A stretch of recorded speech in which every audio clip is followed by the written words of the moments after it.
The quorum being present, the Committee on Foreign Affairs will come to order. The committee is meeting today for consideration of H.R. 1093 to direct the Secretary of State to submit to Congress a report on implementation of the Advanced Capabilities Pillar of the Trilateral Security Partnership between Australia, the United Kingdom, and the United States. H.R. 1159 to amend the Taiwan Assurance Act of 2020 to require periodic reviews and updated reports relating to the Department of State's Taiwan guidelines. H.R. 1189, Undersea Cable Control Act. H.R. 1157, Countering the PRC Malign Influence Fund Authorization Act. H.R. 1107, PRC is not a developing country act. H.R. 1154, Stop Forced Organ Harvesting Act. H.R. 90, Resolution 90, demanding that the government of the People's Republic of China and the Communist Party of China immediately release Mark Swidan.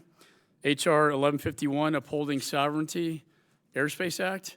H.R. 406, Providing Appropriate Recognition and Treatment Needed to Enhance Relations with ASEAN Act. H.R. 1149, Countering Untrusted Telecommunications Abroad Act. And H.R. 1153, Deterring America's Technological Adversaries Act. The chair announces that any requests for recorded votes may be rolled, and as he may recess the committee at any point. Without objection, so ordered. Pursuant to House rules, I request that members have the opportunity to submit views for any committee report that may be produced on any of today's measures, and without objection, so ordered. I'm pleased that we'll be considering 11 China-related bills on today's markup. We must act now to stop China's aggressive behavior, whether it be in our airspace, against Taiwan and our allies, or against the Uyghurs and other minority populations. Pursuant to notice, I now call up the measures and their amendments that were circulated in advance, which without objection will be considered en bloc, and each measure is considered as read, and the amendments to each are considered as read and are agreed to. And without objection, after remarks, the committee will vote to order the measures favorably reported en bloc. The measures in the en bloc package are H.R. 1093 to direct the Secretary of State to submit to Congress a report on the implementations of the Advanced Capabilities Pillar of Trilateral Security Partnership between Australia, the UK, and the United States. H.R. 1159 to amend the Taiwan Assurance Act of 2020 to require periodic reviews and updated reports relating to the Department of State's Taiwan guidelines. H.R. 1189, Undersea Cable Control Act. H.Res. 90, demanding that the government of the People's Republic of China and the Communist Party of China immediately release Mark Swidan. H.R. 406, providing appropriate recognition and treatment needed to enhance relations with ASEAN Act. And finally, H.R. 1149, countering untrusted telecommunications abroad Act. I now recognize myself for an opening statement. I introduced this bill with the ranking member Meeks to begin in this committee the important task of examining the necessary steps to deepen diplomatic cooperation as part of the Australian, UK, United States Trilateral Security Agreement known as AUKUS. AUKUS is an agreement with two pillars. The first is a nuclear-powered submarine program. The other pillar is to collaborate on high-tech research and fielding of advanced capabilities. Pillar 2 is critical to the long-term success of AUKUS because it will maintain our technological and military superiority over the Chinese as well as our allies. But this agreement will also require the export of defense and military-related technologies, a State Department responsibility. We are nearing the end of the 18-month consultation period on AUKUS, which began on September 15, 2021, and has largely been a DoD-led effort. What this bill intends to do is to bring diplomacy back into AUKUS, with the State Department leading that charge. And it will examine State Department's implementation of the International Traffic in Arms Regulations, commonly referred to as ITAR. We are facing a generational challenge from the CCP. We must bring all tools to bear in our efforts to counter Chairman Xi's attempts to disrupt the global balance of power. With the UK and Australia, our three nations have a shared strategic goal of defending the Indo-Pacific region by preserving freedom of navigation and freedom of international commerce through waterways. This agreement will uphold the international rules-based order and, most importantly, protect American interest and prosperity. We and our allies and partners in the Indo-Pacific region cannot afford to wait on Xi or other authoritarian leaders to dictate when and under what circumstances the strength of our security agreements in the Indo-Pacific are to be tested. This bill presses the State Department to act and account for our arms transfers with the UK and Australia so that we can act seamlessly now and not during a time of crisis or war. I also support the Taiwan Assurance Implementation Act. There's no question that Taiwan is under threat from the CCP. They will use any means necessary to unify, even force. Secretary Blinken acknowledged that China's plans to annex Taiwan are moving much faster under Chairman Xi. As the PRC ramps up aggression against Taiwan, the United States must ensure that we are committed to a robust and expansive relationship with Taiwan. We cannot abide by outdated guidelines or self-imposed restrictions to bolstering our political, economic, and defense ties. This bill amends the Taiwan Assurance Act of 2020 to add a more specific reporting requirement. It ensures Congress has appropriate oversight over our relationship with Taiwan, and that the State Department's engagement with Taiwan is in coordination with our current geopolitical environment. This bill also strengthens the reporting requirement in the TAA, which had bipartisan support last Congress. It also ensures that the state is approaching this relationship in a manner consistent with current U.S. foreign policy and national security goals. Lastly, I urge my colleagues to join Mr. Cloud and me in condemning the malign actions of the Chinese Communist Party upon one of our very own, Mark Swidan. Mark is a Houston resident from my home state of Texas who has been wrongfully detained by the Chinese Communist Party since 2012 for a crime he did not commit. He has not spoken to his family since 2018, and it's time to bring Mark home. In 2019, the UN Working Group on Arbitrary Detention looked into his case and found that factually it was impossible for him to have conducted any of the crimes charged against him. This resolution not only condemns the CCP for their brazen violation of international law, but also demands the CCP immediately release Mr. Swidan. Additionally, it calls upon the Biden administration to demand the immediate release of Mark and to hold the CCP accountable. If we are seen as a weak nation, we will be treated as such. Appeasement only invites aggression. As the CCP ramps up its hostage diplomacy, it is imperative that we demand the release of Americans in China and hold the Chinese Communist Party accountable for its blatant violation of human rights and international law. With that, I now recognize the ranking member, Mr. Meeks. Thank you, Mr. Chairman. And I support all the measures in the en bloc and will speak on just a few of them. On H.R.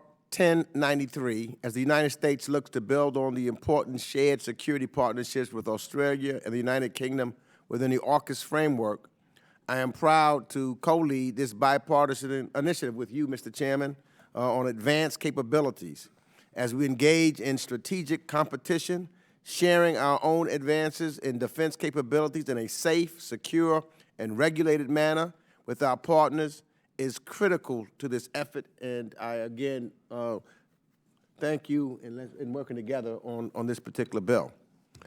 I also support HRES 90, which condemns the unjust and arbitrary detention of Mark Swidan by the People's Republic of China and demands his immediate release. He has been detained for over 10 years, and we need to redouble diplomatic efforts to secure his immediate release. Mr. Castro's timely bill, H.R. 406, reinforces the importance of diplomacy in our engagement in the Indo-Pacific.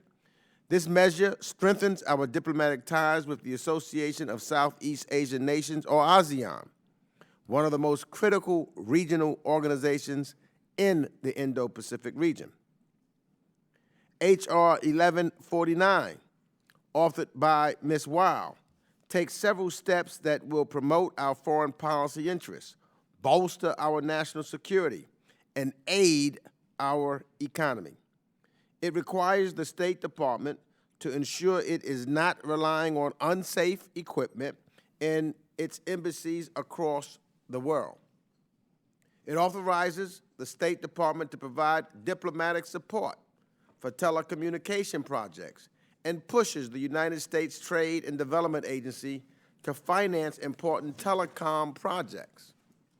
And finally, it requires mobile network operators listed on American stock exchanges to disclose whether they have Huawei or ZTE or other unsafe equipment in their networks or make use of unsafe surveillance video equipment.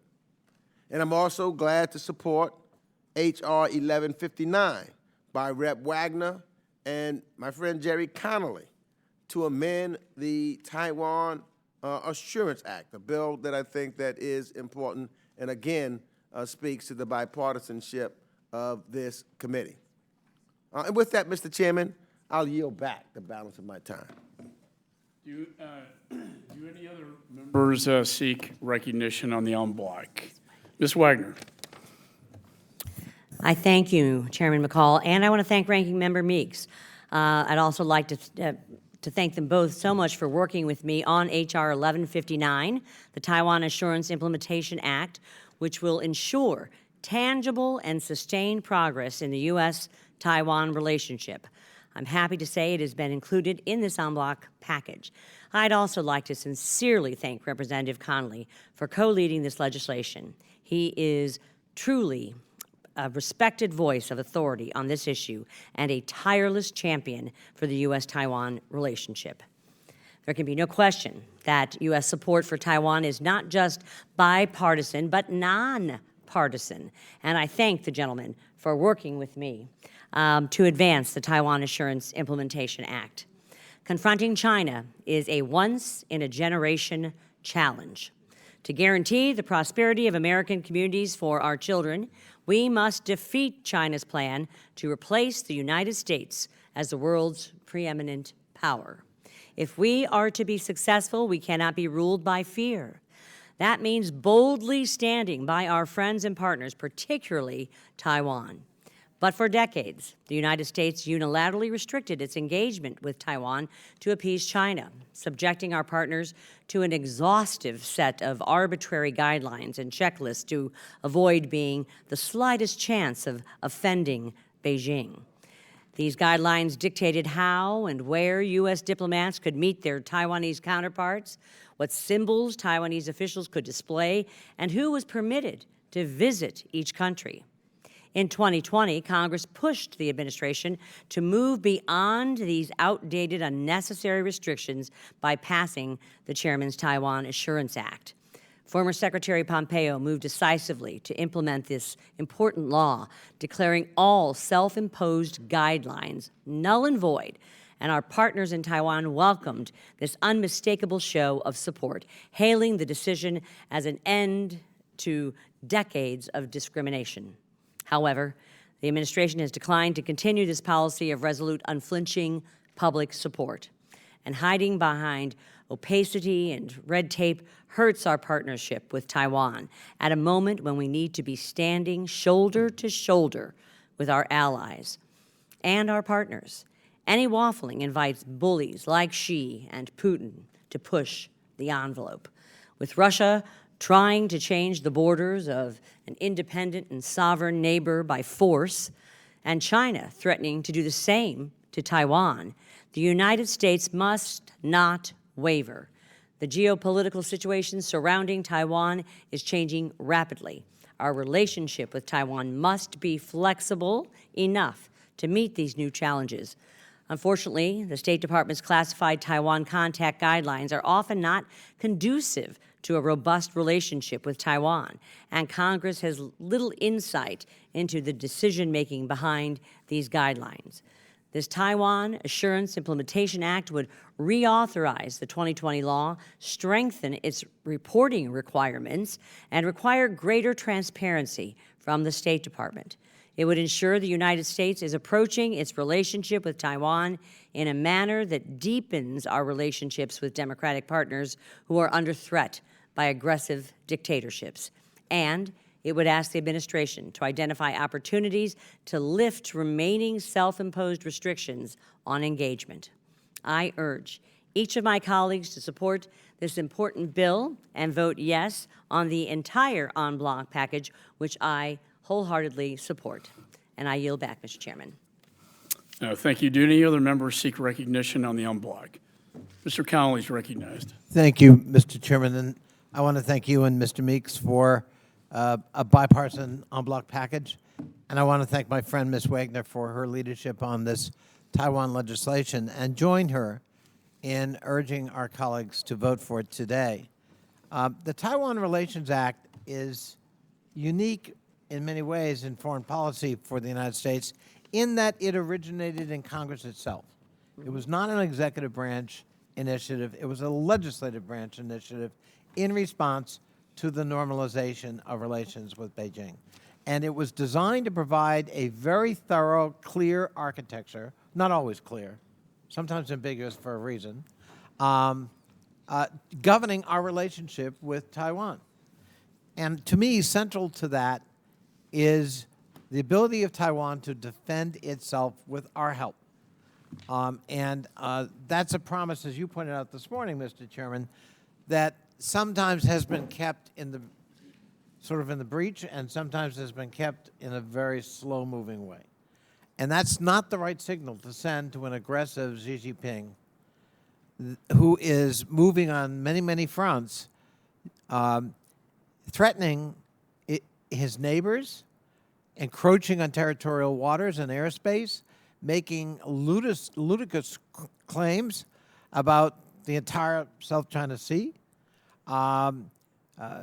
engaged in kinetic or threatening to be engaged in kinetic activity on the India border, on the Vietnam border, and of course with Taiwan and across the Taiwan Strait itself.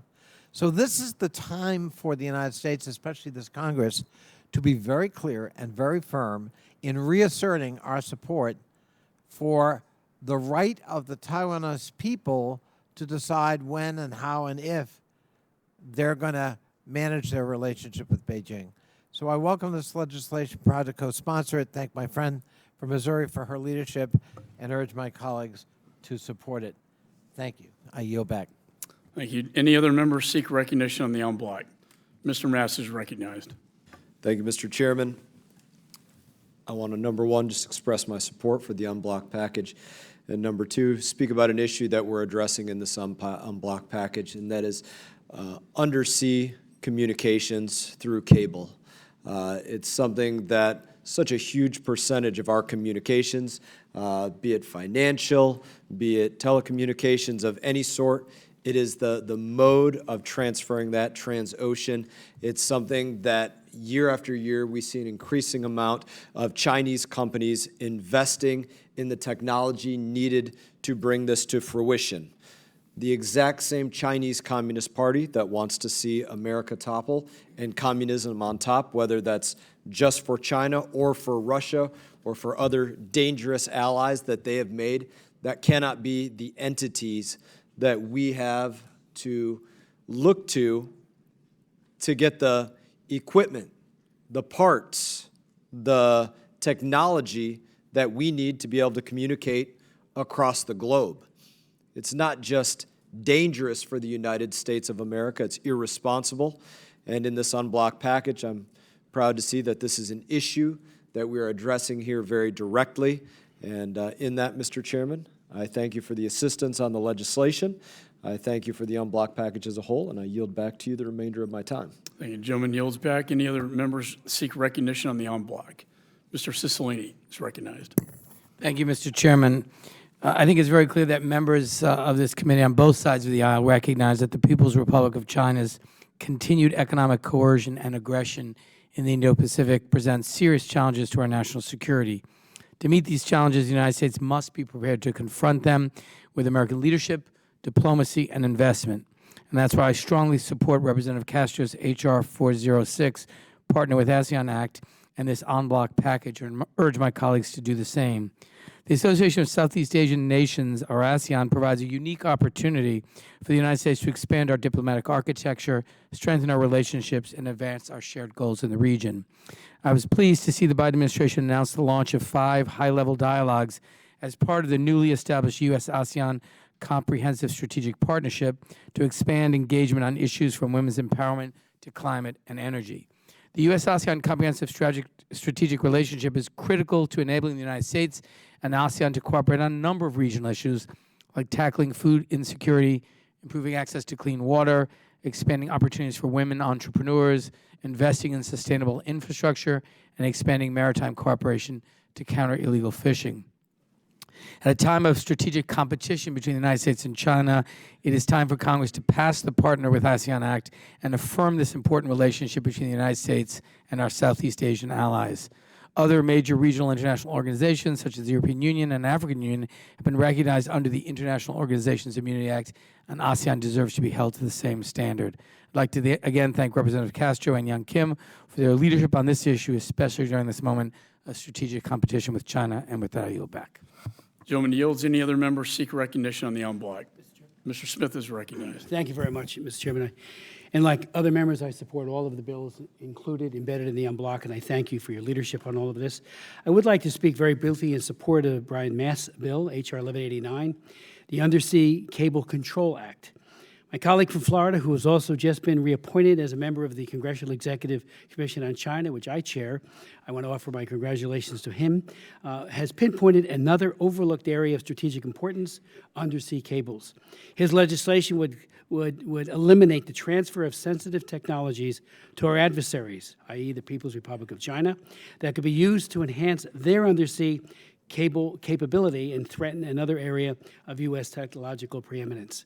I would also like to stress a related point, that of vulnerability of undersea cables. Cable locations are well documented, which makes them susceptible to an international attack, and one which does not require great offensive capabilities. Repair efforts demanding on location and other factors could take several weeks. Submarine cables that serve the U.S. mainland are thus potential targets in any asymmetric plan of attack by a hostile power, one for which we are completely unprepared. And who would do such a thing?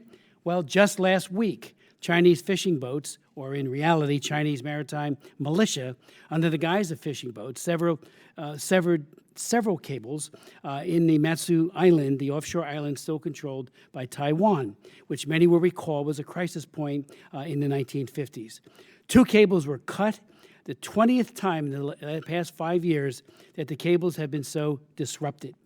It is reasonable to conclude that this is intentional sabotage, a trial run to disrupt communications at essentially a forward operating base in the defense of Taiwan, as well as to inflict hardship on the residents of the island. This is a blunt, bellicose message not only to the brave people of democratic Taiwan, but should also be one directed at us and a wake-up call. Again, I thank my friend for authoring this bill, Mr. Mast, and yield back the balance of my time. Do any other members seek recognition on the en bloc? Mr. Lawler is recognized. Thank you, Mr. Chairman. I would like to commend you and my colleagues for putting forth this package of legislation today. As a member of both this committee and the House Financial Services Committee, we are taking on the Chinese Communist Party and the People's Republic of China very clearly and in a bipartisan way. And I think the bills that we are advancing both in this committee and the House Financial Services Committee today are bills that are long overdue and legislation that will put the United States in a strong position moving forward. It is clear that the Chinese Communist Party and the People's Republic of China are our greatest geopolitical threat. And the work that this Congress is undertaking is critical to put us in a position to be economically competitive and also to ensure our military and national security successes going forward. I think Taiwan, and I want to commend the Vice Chair the gentlelady from Missouri, for her legislation, the Taiwan Assurance Act. I think we are moving forward with a number of pieces of legislation that is important to strengthen the relationship with Taiwan and ensure that they are protected from the naked aggression that China has engaged in recent years. And with respect to the ASEAN nations, I think moving forward, that will be a pivotal part of the world, both from the standpoint of our economic and national security perspective, but also obviously in terms of keeping China and the Chinese Communist Party in check. And so this is a great block of bills that you have put forth, Mr. Chairman, and I thank you for that, and I yield back my time. Thank you. Any other members seek recognition on the en bloc? There being no further discussion, the committee will proceed to consider the noticed items en bloc. Pursuant to the previous order, the question occurs on the measures en bloc. All those in favor signify by saying aye. Aye. All those opposed signify by saying no. In the opinion of the chair, the ayes have it, and the measures considered en bloc are agreed to. Without objection, the motion to reconsider is laid on the table. Staff is authorized to make any technical and conforming changes. Pursuant to the previous order of the committee, each measure is ordered favorably reported. Pursuant to notice, I now call up H.R. 1157, Countering the PRC Malign Influence Fund Authorization Act of 2023. The bill was circulated in advance. The clerk shall designate the bill. H.R. 1157, a bill to provide the authorization of appropriations for the countering of People's Republic of China. Without objection, the first reading is dispensed with. The bill is considered read and open to amendment at any point. Is there any discussion on the bill?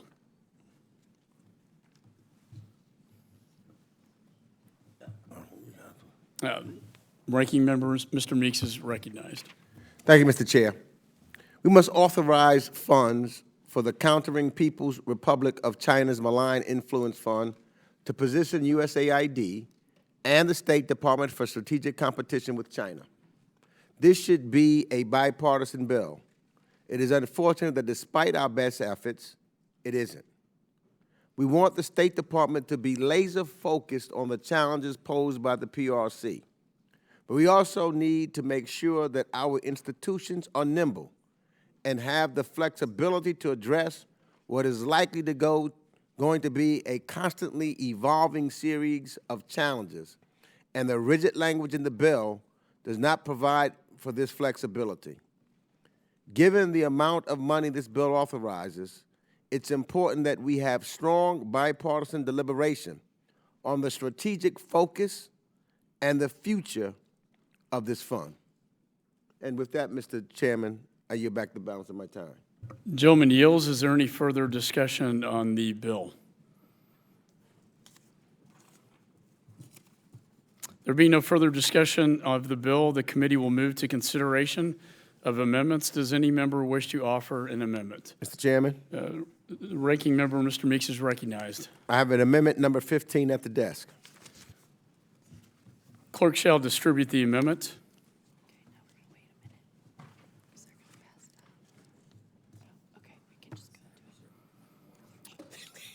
Clerk shall report the amendment. Amendment to H.R. 1157, offered by Mr. Meeks of New York.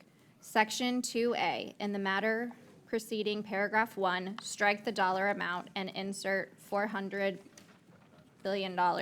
Section 2E, in the matter preceding paragraph 1, strike shall include efforts and insert should include effort. Without objection, further reading of the amendments dispensed with. The gentleman, ranking member, Mr. Meeks, is recognized for 5 minutes on the amendment. Thank you, Mr. Chairman. This is a simple amendment that I am offering to improve the legislation offered by my colleague, Representative Andy Barr. It increases the authorized amount for the Countering PRC Influence Fund to $400 million. My Republican colleagues are constantly telling us that we need to do more to counter China and criticize the president for not doing enough. So let's authorize this important tool with the amount requested by the administration and the amount Mr. McCaul's bill last year authorized.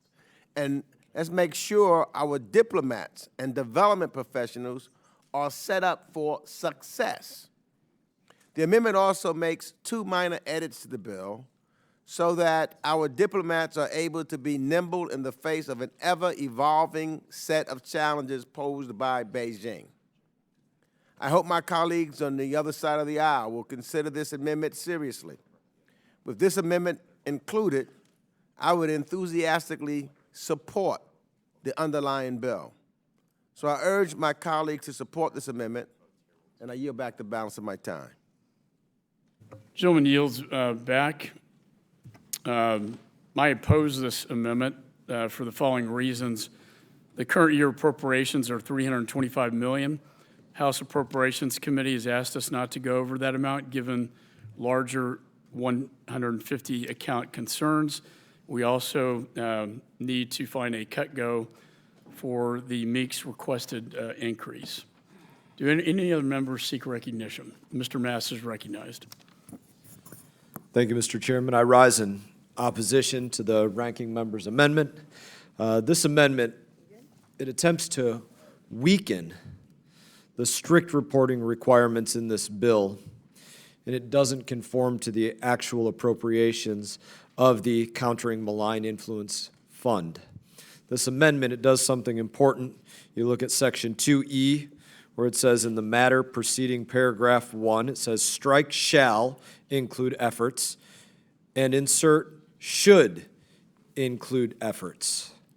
And when it does that, to change that, instead of have the report include that shall, a definition of how such program or activity is relevant to the strategic competition with the People's Republic of China, it weakens this bill. The language of the amendment would decrease the specific recording requirements to make sure that every single program funded in the Countering PRC Malign Influence Fund can show that it actually counters PRC malign influence. That's a big problem. So I urge my colleagues to oppose this amendment, and I thank the chairman for yielding me the time, and I yield back. Gentleman yields back. Any other members seek recognition? There being no further discussion, the question now occurs on the amendment offered by Representative Meeks. All those in favor signify by saying aye. Aye. All those opposed signify by saying no. No. In the opinion of the chair, the noes have it, and the amendment is not agreed to. Chair, ranking member is recognized. I'd like a recorded vote. Roll call vote has been requested. Pursuant to the chair's previous announcement, this vote will be postponed. Are there any further amendments?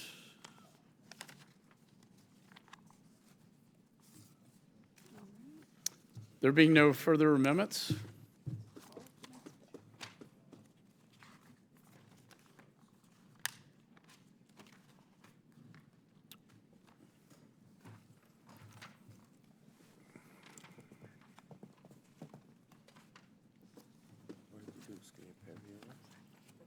I don't know. Yeah, I hope so. Pursuant to notice, I now call up H.R. 1107. PRC is not a Developing Country Act. The bill was circulated in advance. The clerk shall designate the bill. H.R. 1107, a bill to direct the Secretary of State to take certain actions with respect to labeling the People's Republic of China as a developing country and for other purposes. Without objection, first reading is dispensed with. The bill is considered read and open to amendment at any point. I now recognize myself for a statement on the bill. China is not a developing country despite PRC's self-designation. The PRC is the world's second largest GDP and a top consumer exporter. It's home to more than 1/5 of the world's 500 largest companies. The PRC gets little to zero interest loans from the World Bank with a developing nation status. The PRC then turns around and uses that money to finance their Belt and Road debt trap diplomacy.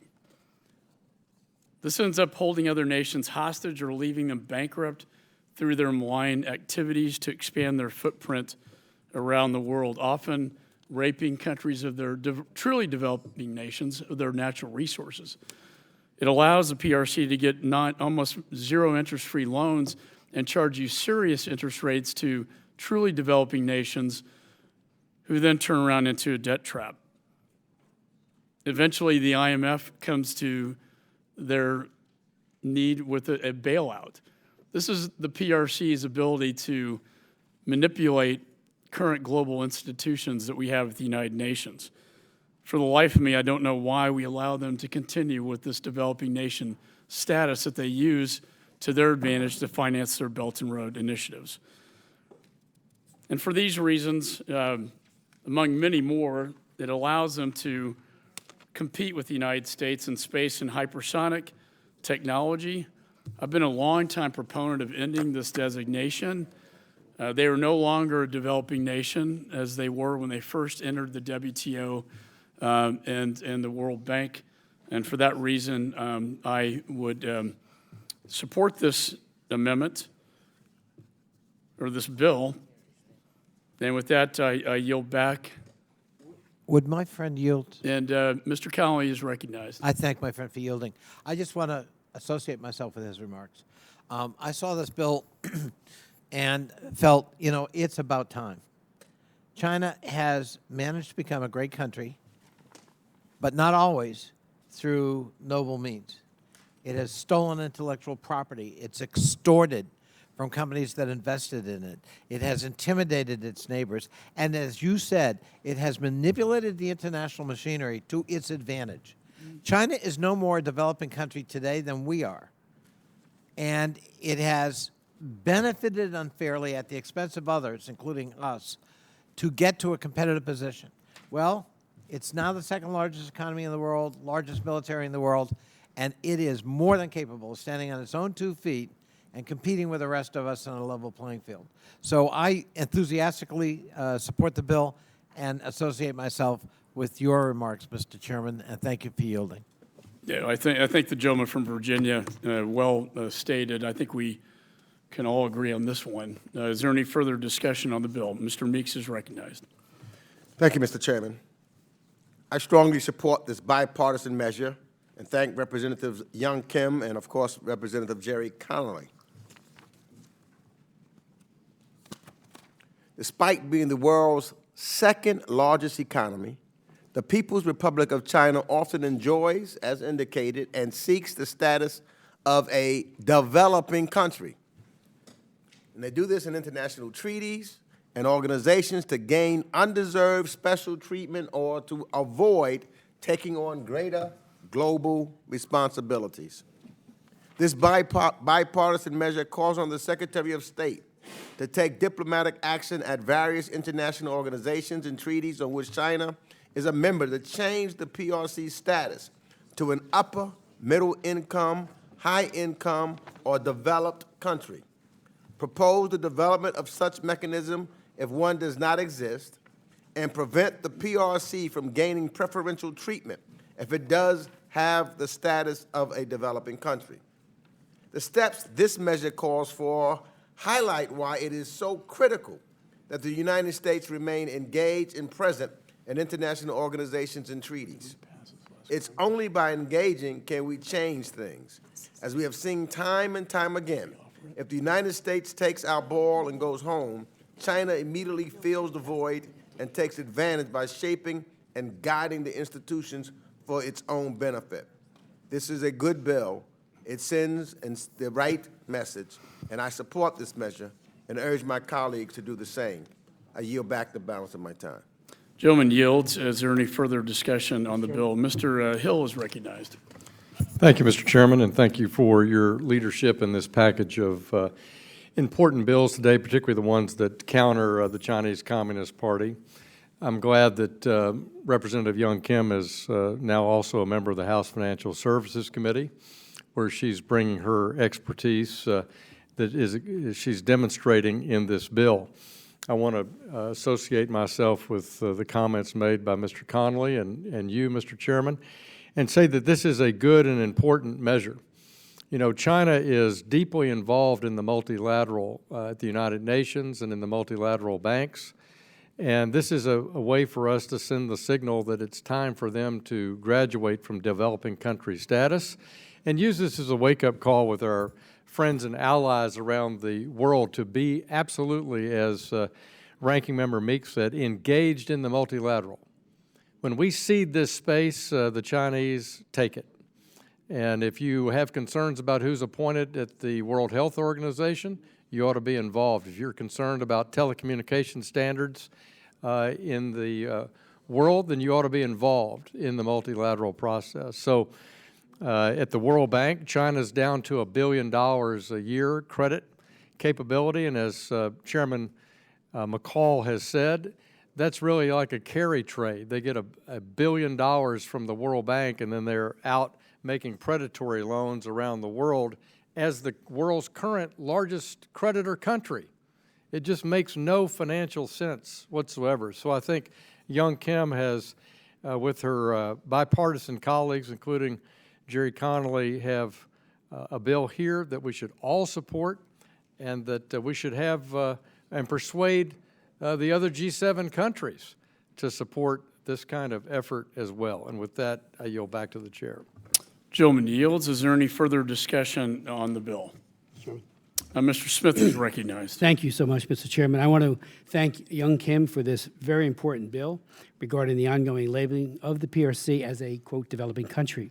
This is smart, targeted legislation which calls upon U.S. policymakers to oppose an international organization such as the United Nations such bogus labeling.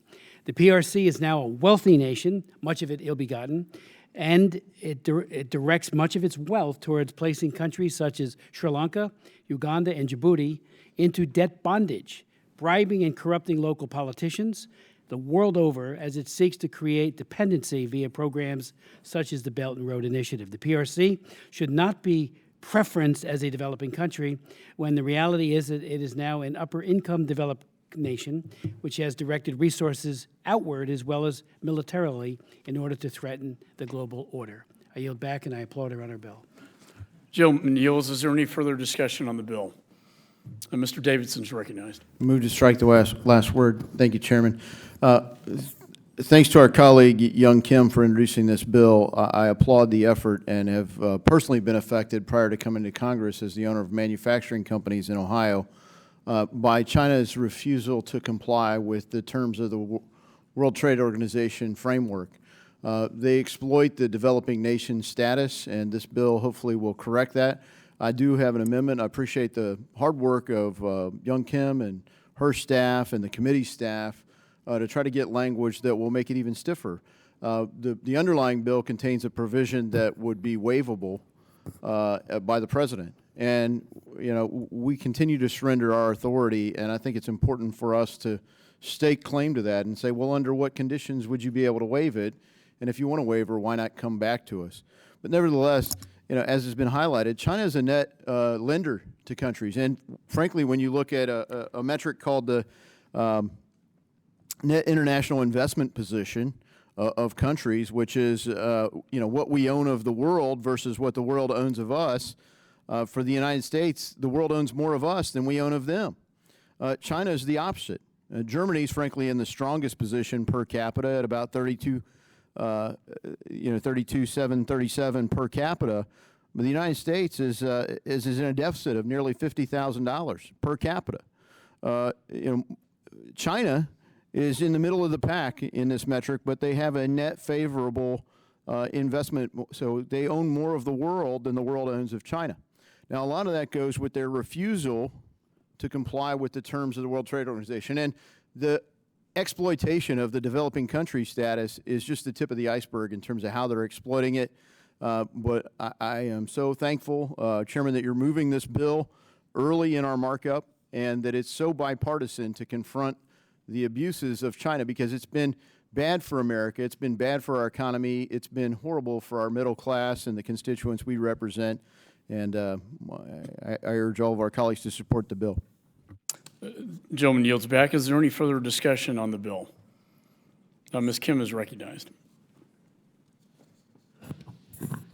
Thank you, Chairman McCaul, for holding today's markup. And I am speaking in strong support of my bill, H.R. 1107. The PRC is not a developing country act. This is a legislation I introduced with my colleague, Jerry Connolly, and I thank all the members who spoke in favor of this bill. This bipartisan bill seeks to address the People's Republic of China's exploitation of its status as a developing country in treaties and international organizations. The PRC is the world's second largest economy, accounting for 18.6% of the global economy. The economy size is second only to that of the United States, which is treated as a developed or high-income country in treaties and international organizations. The PRC exploits their status as a developing country by applying for development assistance and loans from international organizations, despite spending trillions on infrastructure projects in developing countries as part of the debt trap diplomacy scheme known as the Belt and Road Program. In fact, their withdrawal of loans that should be for developing countries enables the PRC to finance the Belt and Road Program. The PRC is not a developing country act, states that it will be the policy of the United States to oppose the labeling or treatment of the PRC as a developing country in any treaty, international organization, or international agreement to which the U.S. is a party. It also directs the Secretary to seek mechanisms in international organizations to change the status of the PRC from a developing country to developed countries. This legislation will level the playing field for developing countries and hold the PRC accountable for its exploitation of development assistance and loans. So I urge my colleagues to support, and I yield the balance of my time. Thank you. Gentlelady yields back. Is there any further discussion on the bill? There being no further discussion, let me just say I want to thank Congresswoman Kim for bringing this legislation. It's long overdue. This will force the State Department to treat the Chinese Communist Party and their government as who they really are, not a developing nation, but an economic power that must be dealt with. And I think this will get to the core of their ability to manipulate our global institutions to get interest-free loans and then turn them around to manipulate developing nations at a usurious interest rate and then take over their rare earth minerals and ports and bases and then be bailed out by the IMF. I give them an A+ for being smart and clever, but I'm glad we finally caught up to this and we're going to pass this out of committee, I hope unanimously, and get it to the floor as soon as possible. So with that, does any member wish to offer an amendment? Mr. Chairman, I have an amendment at the desk. Mr. Davidson's recognized. And the clerk shall report the amendment. Amendment to H.R. 1107, offered by Mr. Davidson of Ohio. Page 4, line 1, insert, not later than Without objection, further reading of the amendments dispensed with. The gentleman is recognized for 5 minutes on the amendment.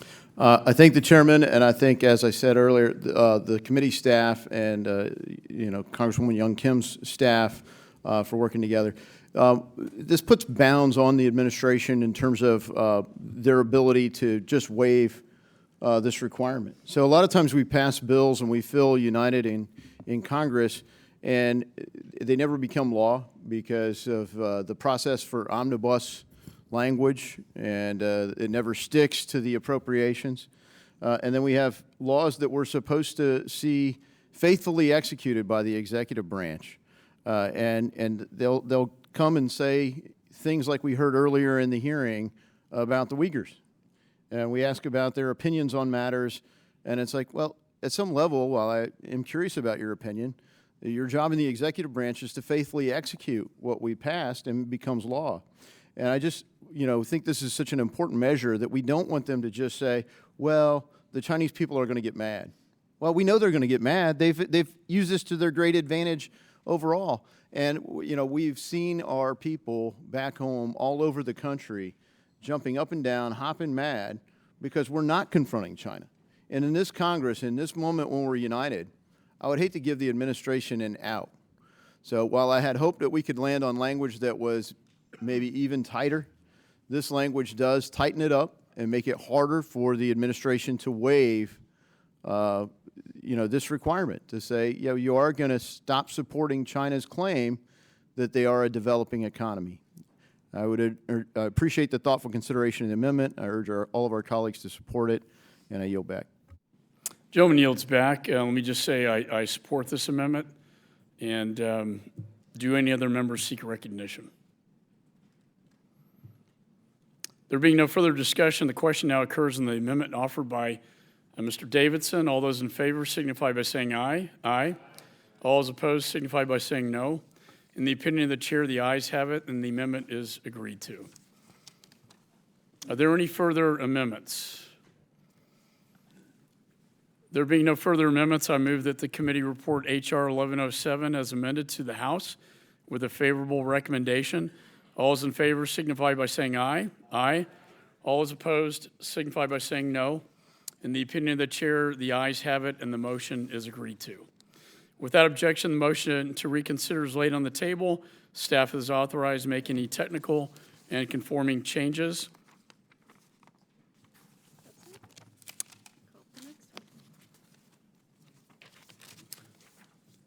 Pursuant to notice, I now call up H.R. 1154, the Stop Forced Organ Harvesting Act of 2023. The bill was circulated in advance. The clerk shall designate the bill. H.R. 1154, to combat forced organ harvesting and trafficking in persons for purposes of the removal of organs and for other purposes. Without objection, first reading is dispensed with. The bill is considered read and open to amendment at any point. Is there any discussion on the bill? Mr. Chairman. Mr. Smith, the author of the bill, is recognized. Thank you so very much, Mr. Chairman. I want to thank you and Ranking Member for including it in this markup. I want to thank you for co-sponsoring it. Really deeply appreciate that. I want to thank Bill Keating as well as Kathy Manning for joining on as co-sponsors originals as well. It's a bipartisan bill, and I think it will make a difference. And special thanks to Mary Vigil, I should say, Janice Guy Guyutan, get it right, Janice? Piero Tazzi and Doug Anderson for working to get this bill ready for today. Mr. Chairman, the United Nations Office on Drugs and Crime, which monitors trafficking in persons as well as narcotics, last year estimated that human trafficking for forced organ removal is a criminal enterprise worth between $840 million and $1.7 billion. But then they said this is a mere tip of the iceberg and called it a hidden crime. What has become apparent, however, through open source investigation and witness accounts, is that there is one country in particular, which is engaged in state-sponsored harvesting of human organs from otherwise healthy human beings on a systematic and industrial scale in absolute violation of ethics governing transplantation. That country is the People's Republic of China, under Xi Jinping and the Chinese Communist Party. Their cruelty of murdering between 60,000 to 100,000 young victims every year, average age 28, to steal their organs is unimaginable. In May of last year, I chaired a chilling, eye-opening hearing at the Tom Lantos Human Rights Commission entitled Forced Organ Harvesting in China, Examining the Evidence. Ethan Gutman, Senior Research Fellow in China Studies for the Victims of Communism Memorial Foundation, testified that 25,000 to 50,000 camp detainees are being harvested every year. 28-year-olds, he goes on to say, from Xinjiang camps can be theoretically harvested for 2 or 3 organs. That's up to 150,000 organs just from the Uyghurs. The Kilgore-Mattis-Gutman report of 2016 estimated China's total transplant volume at 60,000 to 100,000 annually. Religious dissidents targeted for harvesting include Falun Gong practitioners whose peaceful meditation and exercise practices, unfortunately, make their organs desirable. They're very healthy people, so they're targeted. They have been declared by the Chinese Communist Party an evil cult and thus fit for butchering. Uyghurs and other Central Asians in concentration camps in the Xinjiang Uyghur Autonomous Region are targeted as well. Indeed, we even know the ideal age, like I've said, for harvesting is 28 years old. This has been deemed the peak of organ ripeness by the Chinese medical establishment, and young Uyghurs are subjected to comprehensive blood tests to find a cross-match for organ recipients. Sifting through the evidence as an independent body called the International Tribunal, sitting in London, has concluded, and I quote him, forced organ harvesting has been committed for years throughout China on a significant scale, and that Falun Gong practitioners have been one and probably the main source of organ supply. And the evidence, Mr. Chairman, as you know, has been in plain sight. We also know that through open source Chinese language media, that elderly, high-ranking Chinese Communist Party officials have received replacement organs from the very people they despise and oppress, like the Falun Gong, like the Uyghurs, at the People's Liberation Army Hospital 301, located in Beijing. While this shocks me, and it should shock all of us, and I know it does, I can't say it surprises me. Almost 25 years ago, and Doug Anderson remembers this so well because he was on our subcommittee, I chaired the first human rights hearing with a Chinese security official who testified that he and his other security agents were executing prisoners, with doctors, of course, there and ambulances to harvest their organs for transplantation. But it was done then on a very small scale. Now it is massive. And of course, the victims, it is an unconscionable abuse of victims. Indeed, at the last hearing, we actually had a doctor who testified how he had performed one such surgery on a victim, a botched execution, who as he began cutting, discovered that he was in state of shock, that is to say the victim, a live vivisection on a living human being. To combat these heinous and inhumane practices, we've introduced H.R. 1154, and what it does, it amends the Foreign Assistance Act of 1961 to require reports on forced organ harvesting and trafficking in persons for purposes of the removal of organs in foreign countries. Secondly, it imposes sanctions on any person the President determines funds, sponsors, or otherwise facilitates forced organ harvesting or trafficking in persons for the purpose of removing their organs. And its sanctions, those sanctions include blocking and prohibiting all transactions in property and interests in property, and making that person inadmissible to the United States and ineligible to receive a visa. This is a start. I hope the committee will support it robustly. Yield back. Gentleman yields. Is there any further discussion on the bill? There being no further discussion of the bill, the committee will move to consideration of amendments. Does any member wish to offer an amendment? There being no amendments, let me first just say I want to thank the gentleman for bringing this long overdue bill. You've been a champion of human rights for many, many years in the Congress, and I can't think of anything more horrific or more barbaric than this practice that the Chinese Communist Party engages in, to hold people down against their will and sometimes anesthetize them, sometimes not, and take out their very vital organs and then sell them for hundreds of thousands of dollars. It is absolutely disgusting to me. And I want to thank you again for bringing this not only to the committee's attention, but to the American people who may not understand what type of nation we're dealing with, and how complete disregard for human life and human rights that the Communist Chinese Party has. There being no amendments, I move that committee report H.R. 1154 to the House with a favorable recommendation. All those in favor signify by saying aye. Aye. All those opposed signify by saying no. In the opinion of the chair, the ayes have it. The motion is agreed to. Without objection, the motion to reconsider is laid on the table. Staff is authorized to make any technical and conforming changes.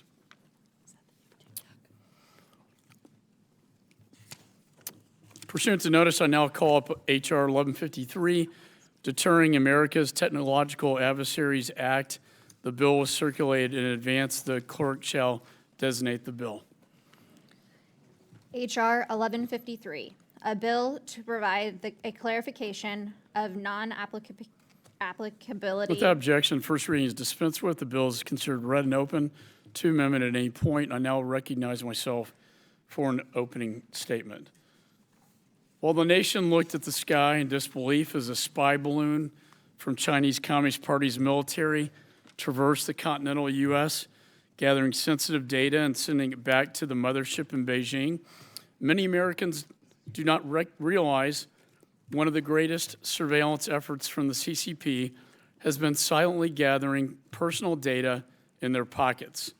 Of course, I'm referring to the social media app called TikTok. It is no secret that TikTok is beholden to the CCP. In fact, President Biden, his national security officials, have been sounding the alarm over the last 3 months. Biden's FBI director said that TikTok's parent company is, quote, controlled by the Chinese government, end of quotes. President Biden's director of national intelligence explained that the PRC is, quote, collecting foreign data to then use it to target audiences for information campaigns, end of quote. And Biden's own Deputy Attorney General said, quote, I don't use TikTok, and I would not advise anyone else to. And we just heard today from one of our witnesses, our Undersecretary for the Bureau of Industry and Security, stating that TikTok was a threat to the national security of Americans in the United States. The United States Congress, literally the people in this room, agreed that TikTok is so dangerous that we banned its use on federal government devices. And it's not only Congress. More than 30 states have banned TikTok from state-issued devices, including my home state of Texas. So why is Congress and the majority of states blocking access to TikTok? We've all seen what the PRC does with this type of data against its own people: interrogations, imprisonment, and shipping minority groups to genocide camps. TikTok is a modern-day Trojan horse of the CCP used to surveil and exploit Americans' personal information. This legislation is the first step in protecting Americans against subversive data collection. Currently, the courts have questioned the administration's authority to sanction TikTok. My bill empowers the administration to ban TikTok or any other software application that threatens U.S. national security. And make no mistake, TikTok is a national security threat. It allows the CCP to manipulate and monitor its users while it gobbles up Americans' data to be used for their malign activities. Anyone with TikTok downloaded on their device has given the CCP permission and a backdoor to all their personal information. In other words, it's a spy balloon in your phone. And I have no doubt the PRC will look to weaponize this intelligence as they seek to upend the global balance of power in this great generational competition. It is time to act. This is an issue that affects all Americans, and it's time we put an end to the hostile efforts of the CCP to exploit Americans and their personal privacy.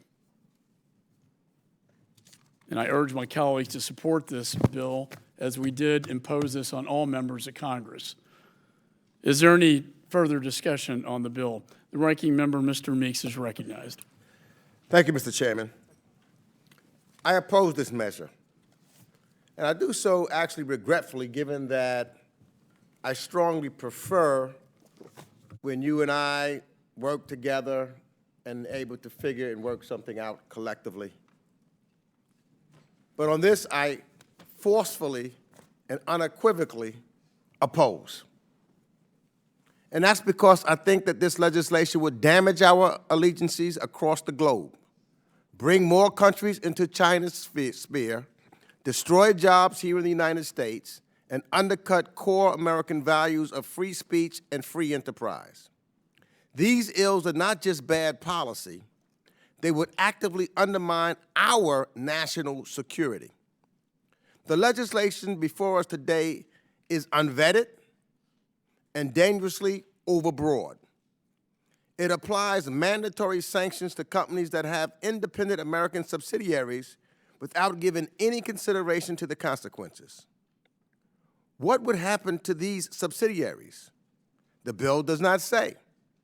The bill would impose sanctions on companies with a combined market capitalization of over $1 trillion, while explicitly refusing to authorize 1 penny to the agencies that oversee sanctions enforcement. How will the government handle enormous new responsibilities with no additional resources? The bill does not say. The Data Act will also result in sanctions on individuals and companies in allied and partner nations around the globe. Now, Mr. McCaul, Chairman McCaul, to his credit, was ahead of the curve in Washington, D.C. about the importance of semiconductors. He fiercely believes, and correctly so in my view, that semiconductor manufacturing and supply chains are crucial to national security. But the TSMC, Samsung, SK Hynix all make significant revenue selling chips for Chinese companies that would be sanctioned by this bill. Under the secondary sanctions set forth in this legislation, this means each of these Taiwanese and Korean entities will be subject to mandatory sanctions. How does it make sense to sanction the very companies the executive branch and bipartisan members of this committee are actively courting to build fabs in the United States? The bill does not say. A different approach is and was possible.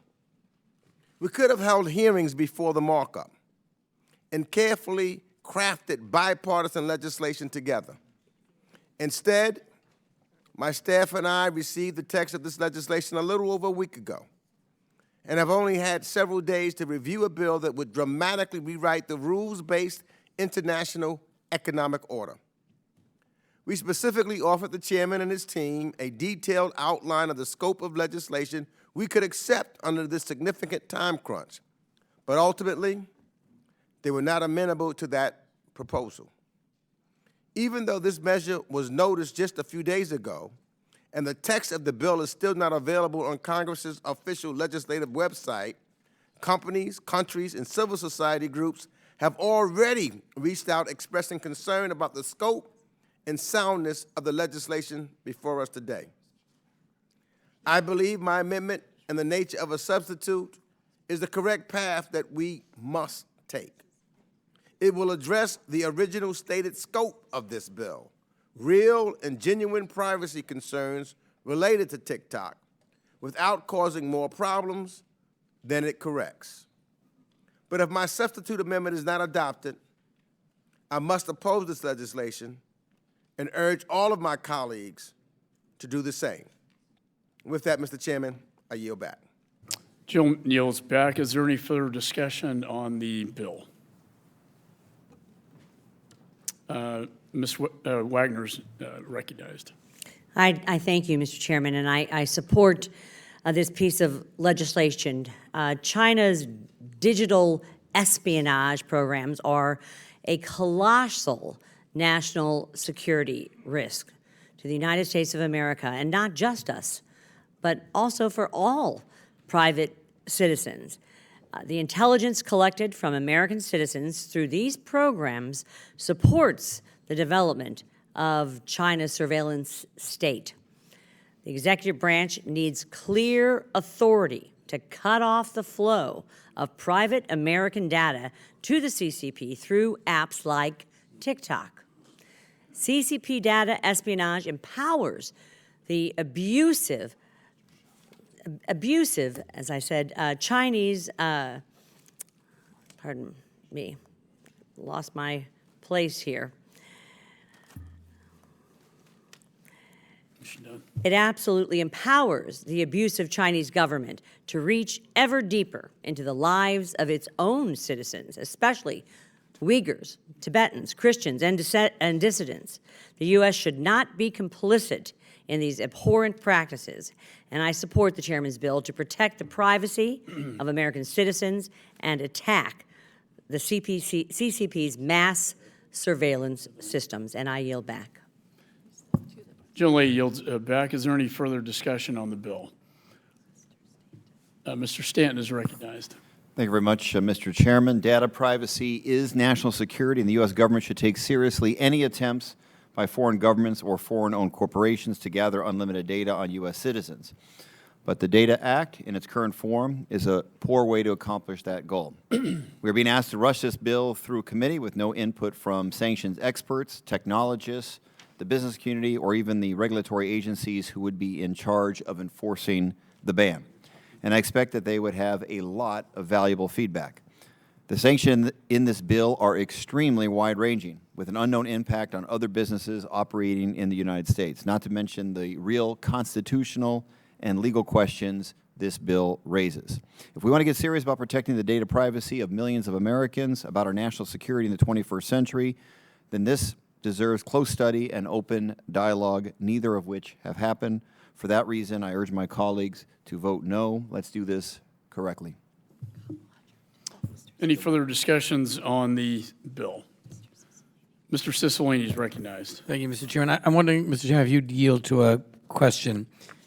As I read the bill, I have some of the very same concerns that the ranking member and Mr. Stanton just raised.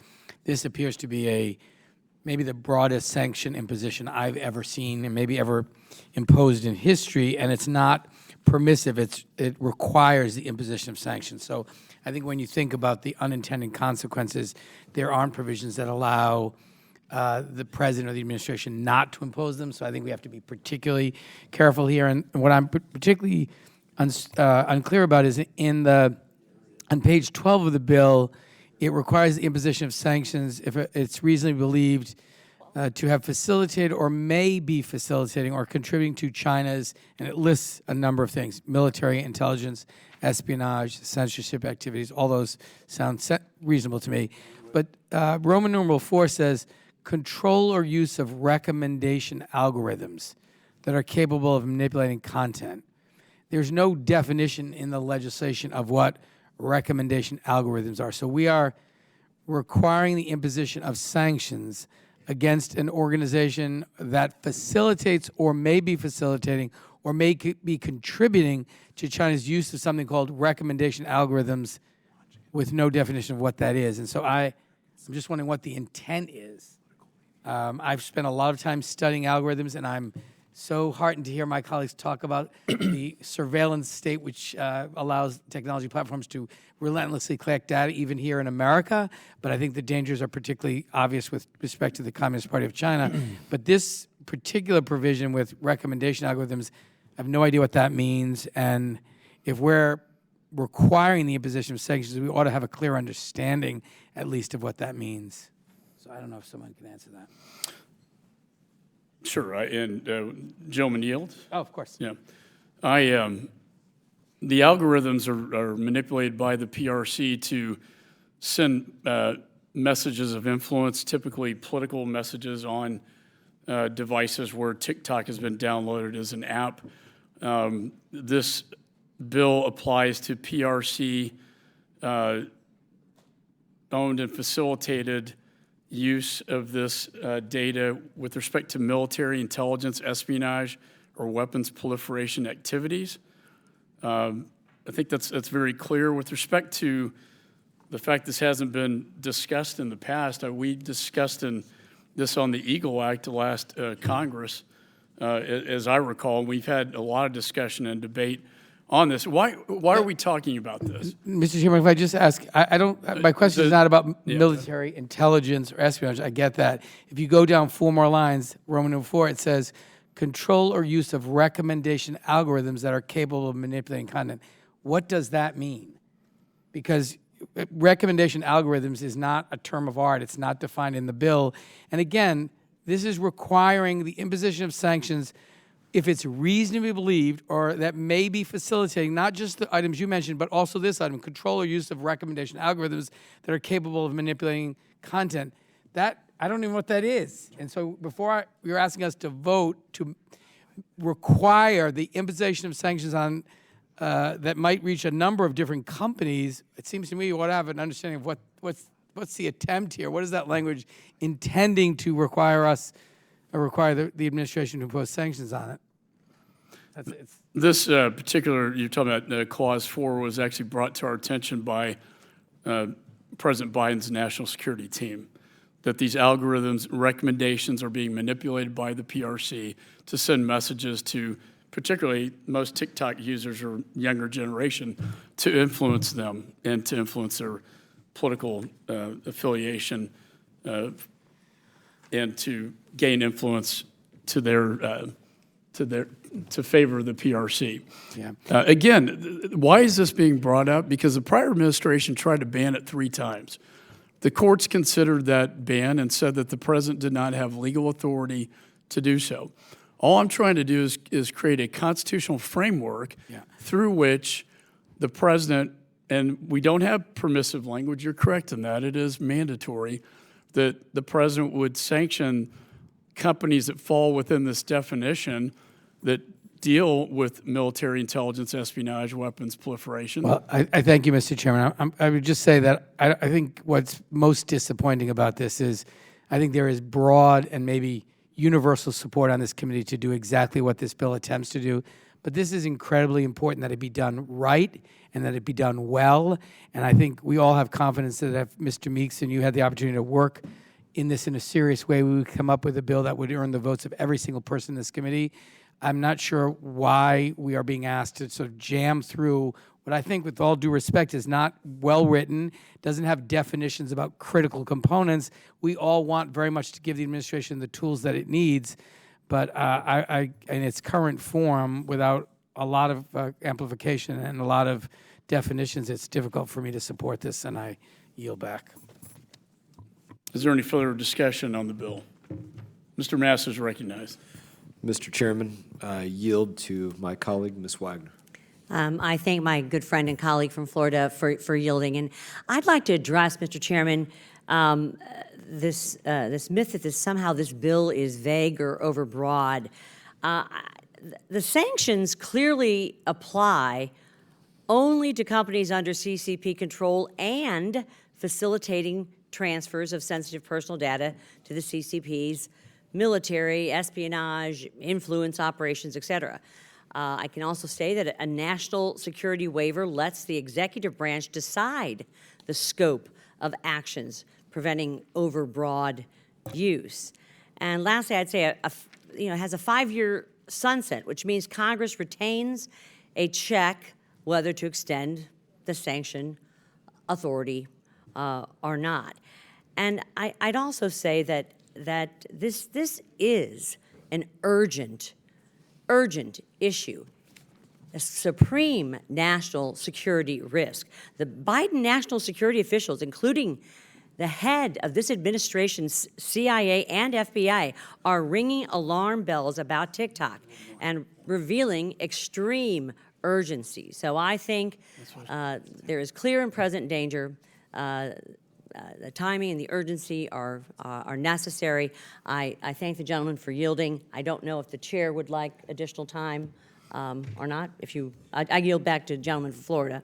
Thank you, Ms. Wagner, and I would just say I take the opportunity to thank the staff, both majority and minority, that worked together on this legislation all the way back into February, looking at this, looking at issues that the FBI, the CIA had been bringing up on this very issue, and what was brought up even long before that in the EAGLE Act. So there was work done bipartisanly across committee, and I want to thank all the staff for their work on that. And Mr. Chairman, I yield you the remainder of my time. Gentleman yields. Any other further discussion on the bill? Ms. Comlodger, Dev.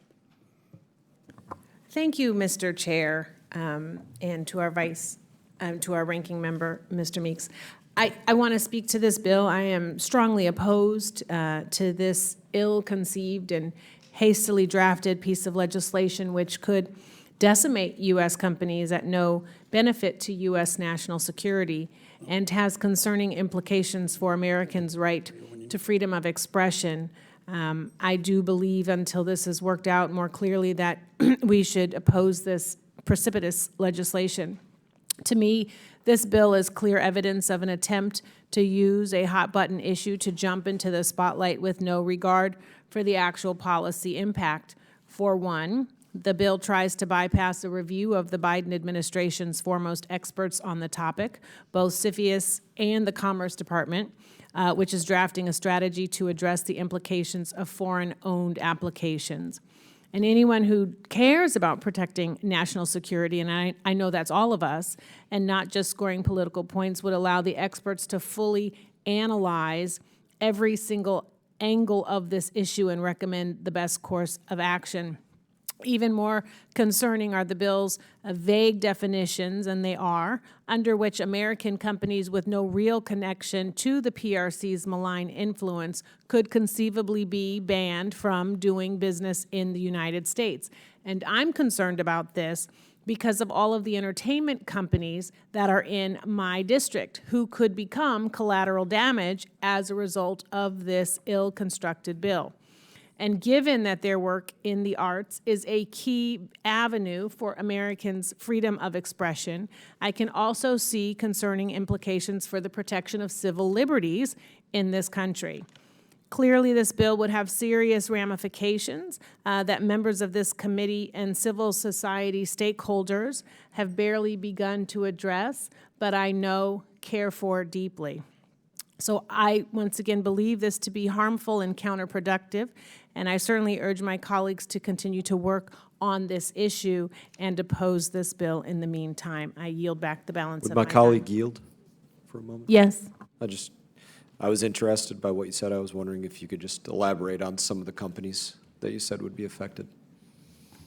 Well, I have an amendment here because, for example, there are video gaming industries that are in my district that could become collateral damage. They have nothing to do with national security, but they are owned, they are Chinese-owned companies, and so they could conceivably be banned. Could you tell me which ones so I could go look at this further? I can certainly make sure that you get that information. Thank you. Is there any further discussion on the bill? There being no further discussion, the committee will move to consideration of amendments. Does any member wish to offer an amendment? Mr. Chairman, Mr. Meeks is recognized. I have an amendment, number 16, at the desk. Clerk shall report the bill. Amendment. Amendment in the nature of a substitute to H.R. 1153, offered by Mr. Meeks of New York. Strike all after the enacting clause and insert Without objection, following. further reading of the amendments dispensed with. The gentleman's recognized for 5 minutes on the amendment. Thank you, Mr. Chairman.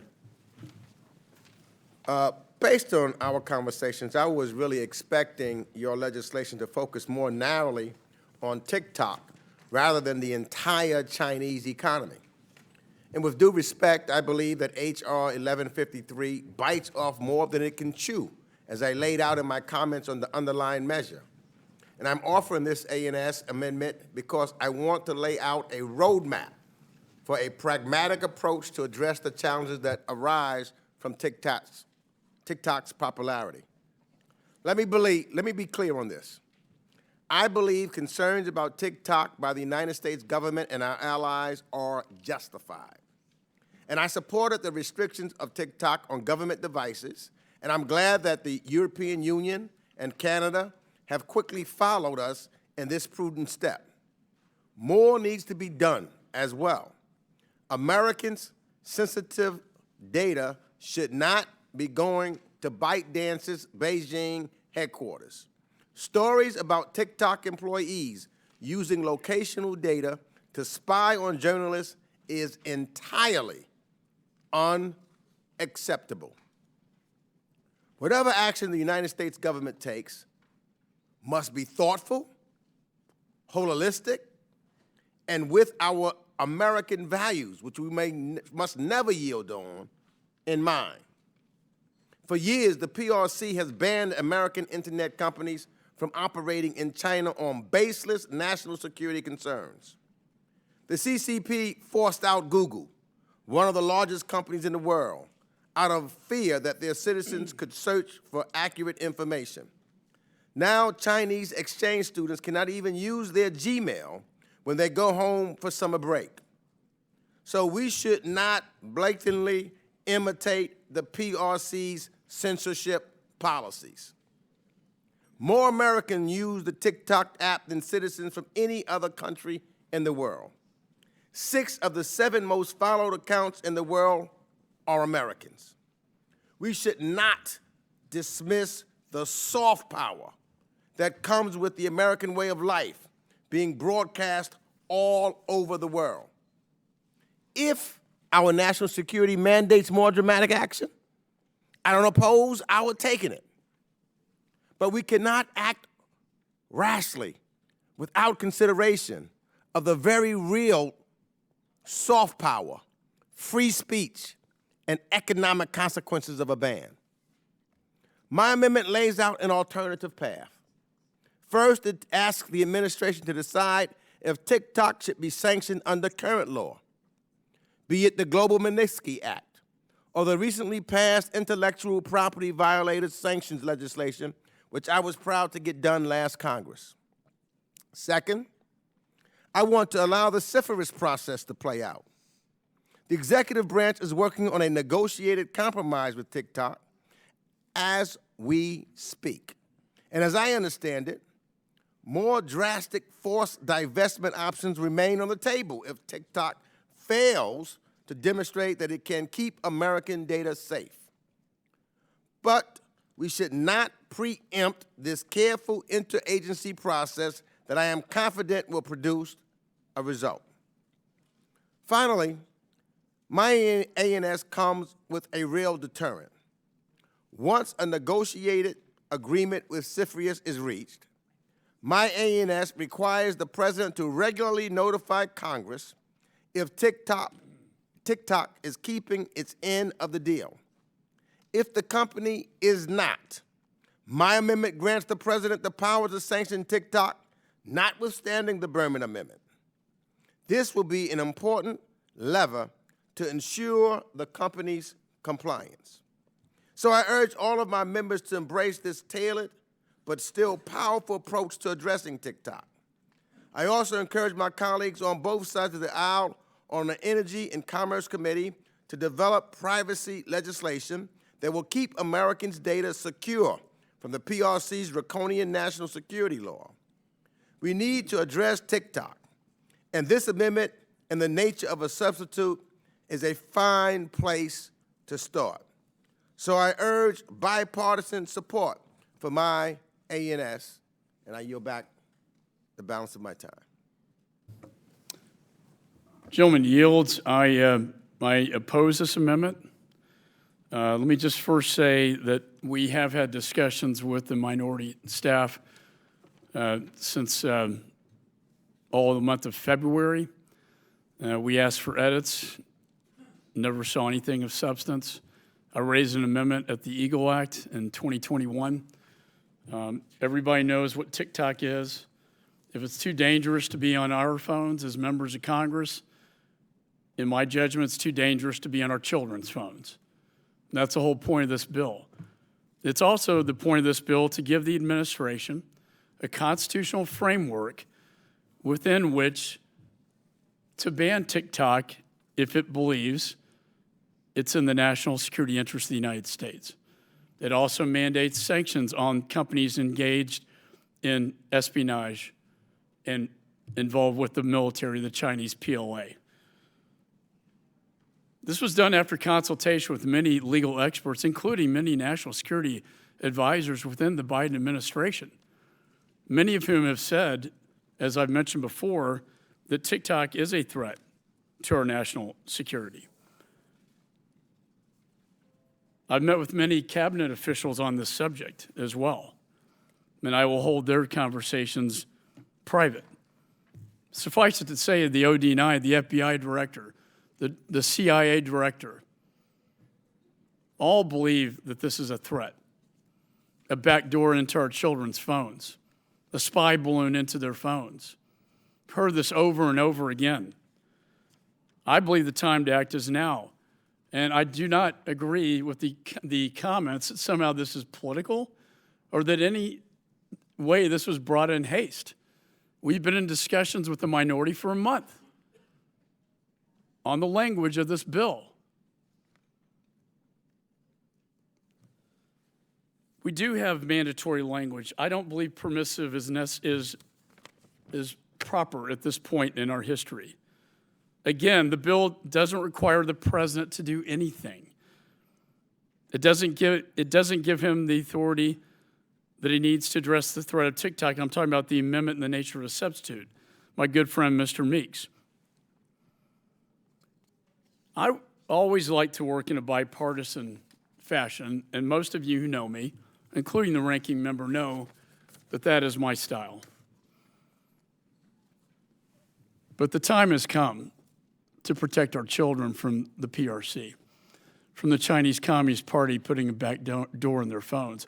Unwittingly, I might add, not knowing what the PRC is collecting when they get the keystrokes to what they are typing, when they get the data that's on their phone, when they push campaigns coming out of the PRC to influence their thinking, when they're addicted to this app, not knowing that it's allowing one of our major foreign adversaries, I would argue probably the biggest foreign adversary we have right now, access into their data. Passwords, privacy, bank accounts, all sorts of personal, private information that we're allowing access to a foreign nation adversary. This should be a bipartisan bill, Mr. Ranking Member. And you and I are often in a bipartisan manner working together to do the right thing for the American people. But I want to rise above politics and do what's right for the American people, and most importantly, our children and this young generation who may not understand what unwittingly they're doing by downloading this app. So there has to be a better way. This bill, unlike others introduced, provides the constitutional legal framework to move forward to authorize the President of the United States, within his discretion, looking at our national security, the question whether to ban TikTok, as so many states have done, as Congress has already done amongst ourselves. How can we ban TikTok among ourselves and not ban it for our children? Again, I ask that question. That is the moral question of today in our time. So let's talk about what's real here and what's not. This is a protection of privacy. It's a protection from a foreign adversary. It's a protection of our children. And for that reason, I oppose this amendment. Will the chair yield? The chair recognizes Ms. Wagner. I appreciate that. I'd like to speak to the ranking members. I'm going to call it a myth that Congress should somehow delay action until negotiations between TikTok and CFIUS end. Let's be clear. The negotiations between TikTok and CFIUS have no deadline, and TikTok has no requirement to reach an agreement. TikTok has no incentive to reach an agreement because U.S. courts have indeed questioned the executive branch's authority to restrict its operations. The bill does not preempt or foreclose an agreement with CFIUS. Instead, it gives the executive branch authority to act at any time, including a violation of any potential agreement between companies like TikTok and the U.S. government. I couldn't agree more with our chairman, Mr. McCaul, that Congress must act to allow a ban on companies like TikTok to occur. Otherwise, this malign influence tool of the CCP will continue to operate as a threat to our children, a threat to our national security, a threat, I think, to our very way of life. So I thank the chair for yielding, and I yield back the remainder of my time. Gentlelady yields back. Are there any other members seek recognition on this amendment? Mr. Stanton is recognized. Thank you very much, Mr. Chair. I'll yield my time to the Ranking Member Meeks. Thank you. And I want to say to the chair, and generally we do, and we, this is a rare where we have complete disagreement. When I recall with the Eagle Act, we had language, we laid out the language, We sat in offices. We went through the bill thoroughly, not just staff, but you and I, in trying to get something done. From what I'm told, the first time that my staff saw the bill, can't negotiate something without seeing the bill, the first time that they saw it was on February 17th. And then we tried to figure out and have conversation in that regards. That's not trying to come up to something where we can really work on something that's important. And to say that we have to do it now and then utilize fear to try to pass a bill. Fear. Now, I've been in Congress now 25 years. I've seen that tactic utilized before. Fear that Iraq had weapons of mass destruction without evidence or proof. We should not be making judgments based upon fear. We should not be making judgments based upon speculation, especially when we have a process going in place with CFIUS to determine what the facts are. This is far too serious for us to make a decision by fear and be wrong. It what puts us in trouble with our allies and moving forward. There's no need to rush this. We could have hearings and discuss this, and witnesses, and experts, so that we can make sure that the world sees that the United States moves in a direction of making sure that we act on facts, not fear.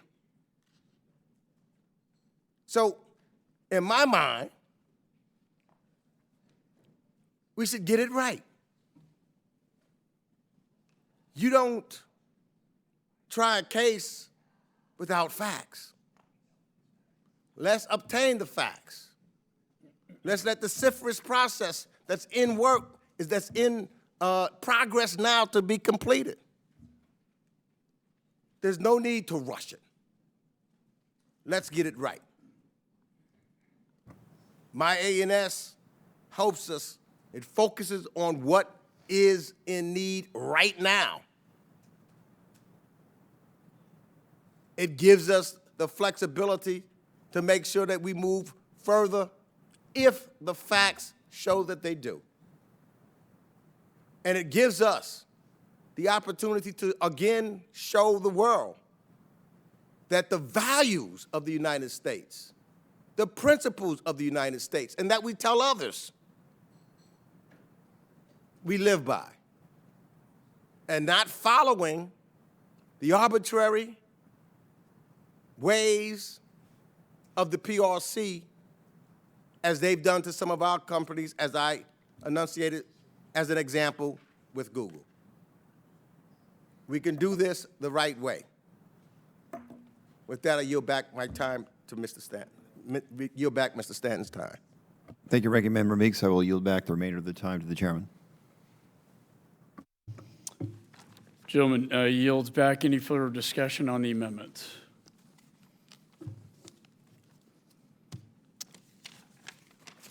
Let me say, we often work together. I brought this up as an amendment to the Eagle Act. Our staff has been working for the month of February. They saw the text here right on the 17th. It's unfortunate we didn't get a lot of response. The CFIUS, all I heard back was that we'll let CFIUS write itself out. I don't know how long that's going to take to allow CFIUS to make a determination. And what this bill does is it authorizes the president.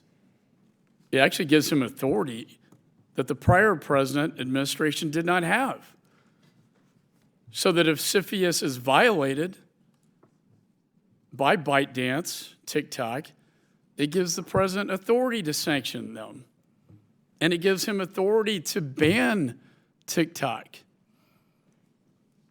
And quite honestly, this is an authority that this administration, many of whom have asked us as Congress to give them because they know they don't have the authority under case law. The prior administration tried to ban it 3 times. And this administration knows full well the dangers and risks of TikTok and what it poses to our children. And they've been very clear about it. Even today, we heard testimony to that fact.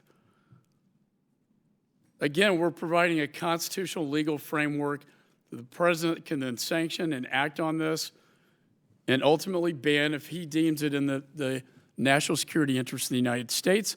I don't think that's dangerous at all. I think it's dangerous not to pass this bill. Because if we don't, and we allow TikTok to continue its surveillance in this country of Americans, and particularly our children, then we have not done our job on this committee. And I can't wait until CFIUS reaches an agreement. And again, this will give the president the authority to enforce it if it's violated. So with that, is there any further discussion on the amendment? There being no further discussion, the question now occurs on the amendment offered in the nature of a substitute offered by Mr. Meeks. All those in favor signify by saying aye. Aye. All those opposed signify by saying no. No. In the opinion of the chair, the noes have it, and the amendment is not agreed to. Mr. Chairman, on that I ask for the yeas and nays. A roll call vote has been requested pursuant to the chair's previous announcement. This vote will be postponed. Are there any further amendments? Mr. Chairman, I have an amendment at the desk. Mr. Meeks is Number recognized. 11. Clerk shall report the amendment. Amendment to H.R. 1153, offered by Mr. Meeks of New York. In Section 202F, strike vital to the national security interest and insert in the national interest. Without objection, further reading of the amendment is dispensed with. The gentleman is recognized for 5 minutes. Thank you, Mr. Chairman. My second amendment is quite a simple one. It changes the waiver standard in the underlying bill to allow the administration additional flexibility. And I want to explain how I think about waivers going forward, as I am confident this issue will arise again during this Congress. First off, I do not believe we should be passing legislation without a waiver. The world is simply too unpredictable for Congress to sometimes permanently lock in the executive branch to sanctions policies. Because of a lack of a waiver, we have significant trade sanctions on some Central Asian countries that did not even exist as independent nations when the sanctions were imposed. We did not get rid of those Cold War relic sanctions on Ukraine until 2006. Second, I do not think there is a one-size-fits-all template for sanctions. In some cases, a very high standard national security waiver is appropriate. This makes the most sense in situations where the economic impact on our country is negligible and when other allies and partners have already imposed the sanctions contemplated by the legislation. In cases where economic considerations are at the forefront of the bill, as with H.R. 1153, which repeatedly refers to economic considerations, I think a national interest waiver is the correct standard. It does not make any sense to refuse to let the president even consider the fact that people could lose their jobs and their incomes or make foreign policy considerations like the importance of maintaining alliances. I encourage all members to support my amendment as it allows the president to consider issues we do not want him to factor in, that we do want him to factor in when making crucial sanctions decisions. And with that, Mr. Chairman, I yield back the balance of my time. Gentleman yields. I oppose my good friend's amendment, primarily because it lowers the bar for waiver authority in my bill. It goes from vital national security interest to only national interests. We learned our lesson that this administration could abuse the national interest waiver with Nord Stream 2. We can't have a lower bar for something as important as this. We all need to protect Americans from the CCP influence. This amendment would overly undermine, I believe, the effectiveness of my bill, and for those reasons, I oppose. Do any other members seek recognition? Seeing no further discussion, the question now occurs on the amendment offered by Mr. Meeks. All those in favor signify by saying aye. Aye. All those opposed signify by saying no. No. In the opinion of the chair, the noes have it. And Mr. Chairman, the amendment's not agreed to. Mr. Meeks is recognized. I ask for a roll call vote. A roll call vote has been requested pursuant to the chair's previous announcement. This vote will be postponed. Are there any further amendments? What's her name?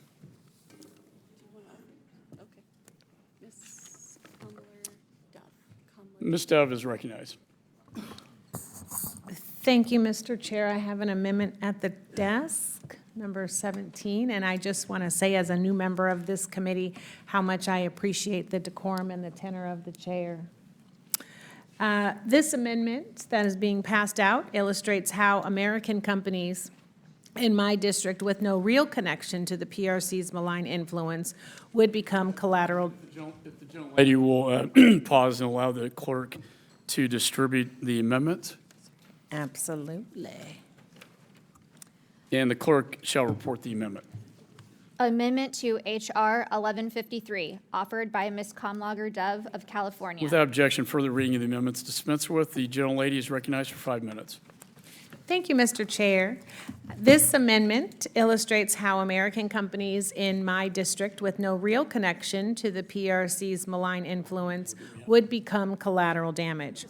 In this case, an American video game company headquartered in my district, and it is Riot Games, and they actually make League of Legends, is owned by a Chinese company, and it would be directly impacted despite the relationship posing no real national security threat. The bill's narrow exemptions would not protect this company or others like it, which is why I am submitting one that would do so. I think people's ability to innovate, design, and create should not become victim to a counterproductive, even though well-intentioned approach to how we deal with the PRC. I encourage my colleagues to support this amendment, and I yield back the balance of my time.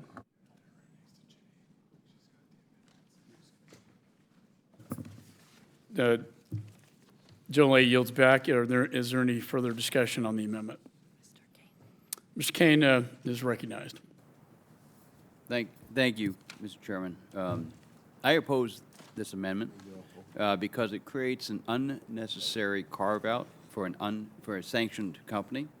It's important, as we're having these conversations, that we have a comprehensive approach that captures all aspects of a corporate entity that has the potential to threaten our national security.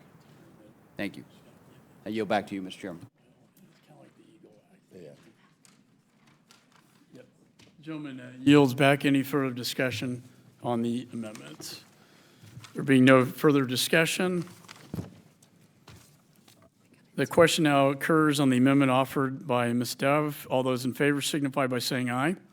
Aye. All those opposed signify by saying no. No. In the opinion of the chair, the noes have it. The amendment is not agreed to. The gentlelady requests a recorded vote. Roll call vote has been requested pursuant to the chair's previous announcement.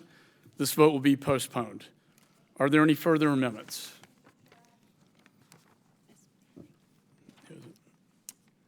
The clerk shall distribute the amendment. The amendment is Manning number 4. The clerk shall report the amendment.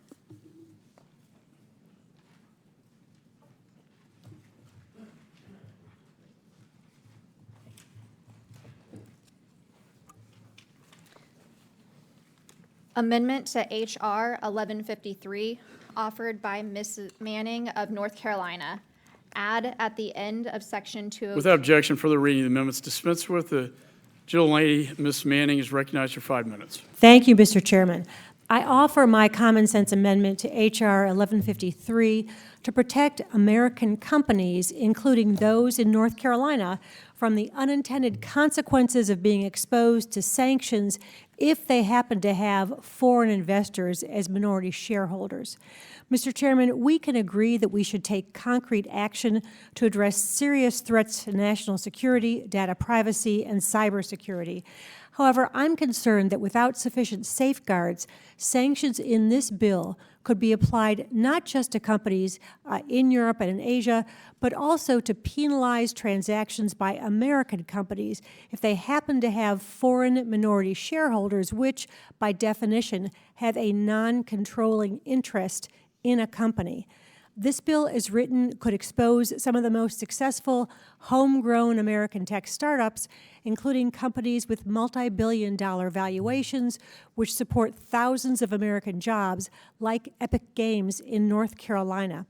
Sanctions could be imposed under this bill, even though there's nothing to suggest that these American companies pose a national security risk.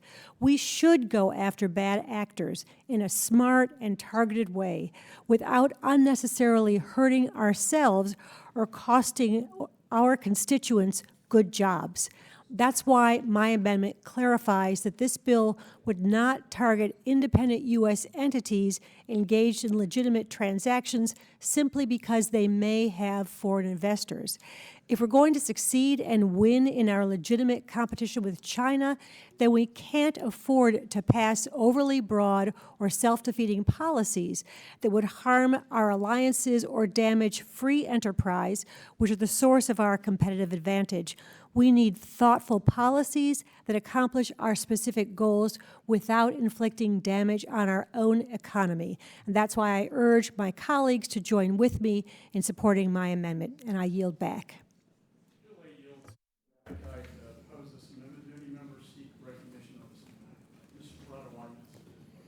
Thank you, Mr. Chairman. I oppose this amendment because it creates an unnecessary exemption. We do not have a full understanding of the intent and consequences of this amendment and have seen how the PRC can manipulate various levels of ownership of companies to influence decision-making. With that, Mr. Chairman, I yield back. Gentlelady yields back. Any any other members seek recognition on this amendment? There being no further discussion, the question now occurs on the amendment offered by Ms. Manning. All those in favor signify by saying aye. Aye. All those opposed signify by saying no. No. In the opinion of the chair, the noes have it, and the amendment is not agreed to. Mr. Chair, I ask for a recorded vote. A roll call vote has been requested pursuant to the chair's previous announcement. This vote will be postponed. Are there any further amendments? Ms. Jacobs is recognized. The clerk shall distribute the amendment. And the clerk shall report the amendment. Amendment to H.R. 1153, offered by Ms. Jacobs of California. Strike paragraph 6, section 201A. Without objection, further reading of the amendments dispensed with. The gentlelady is recognized for 5 minutes. Thank you, Mr. Chairman. My amendment strikes a provision that imposes incredibly broad secondary sanctions on people and entities on top of the bill's already overbroad direct sanctions. This is counterproductive to national security. Russia's invasion of Ukraine has shown how important our relationships with our allies are. We've seen firsthand how our ability to build international coalitions has directly protected our national security interests, and that means being a good partner and ally.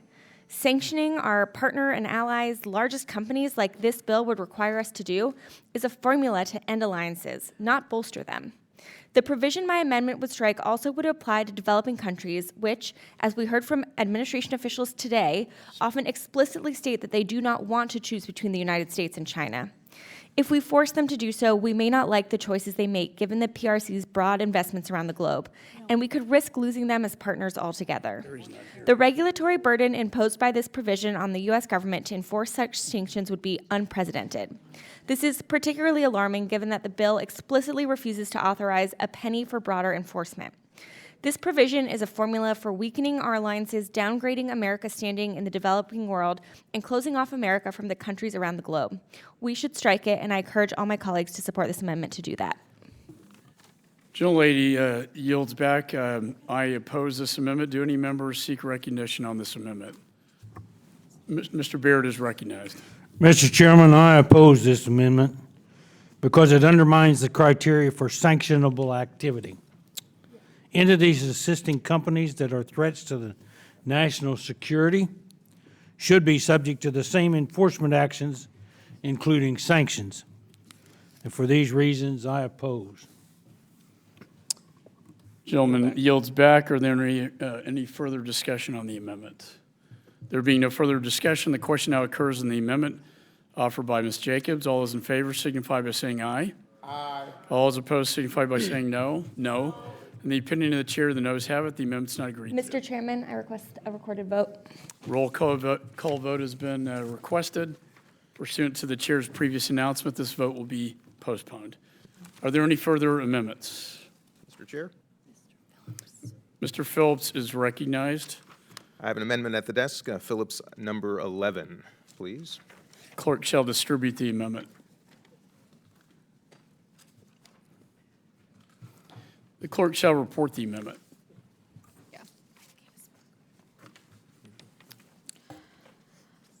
Amendment to H.R. 1153, offered by Mr. Phillips of Minnesota, strike Section 101. Without objection, further reading of the amendments dispensed with.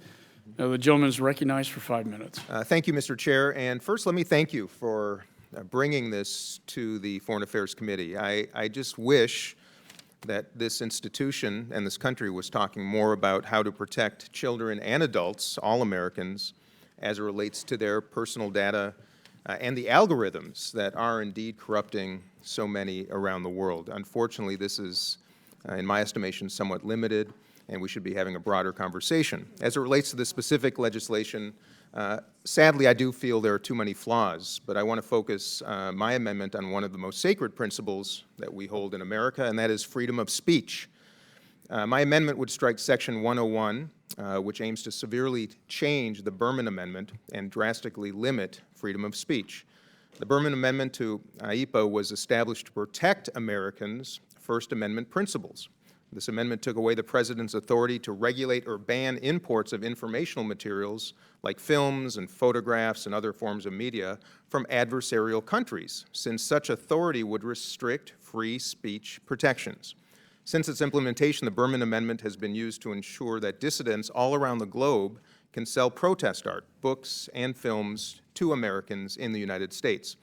Thus, it would be counter our values to ban a platform for free speech, be it one from China, from any other country, or frankly, one domestically. And that's why I'm profoundly opposed to changing the Berman Amendment. TikTok's management of Americans' privacy data and its potential to be used by a foreign government to influence American audiences is indeed an issue of real concern. That is true. However, this bill, in my estimation, is not the solution.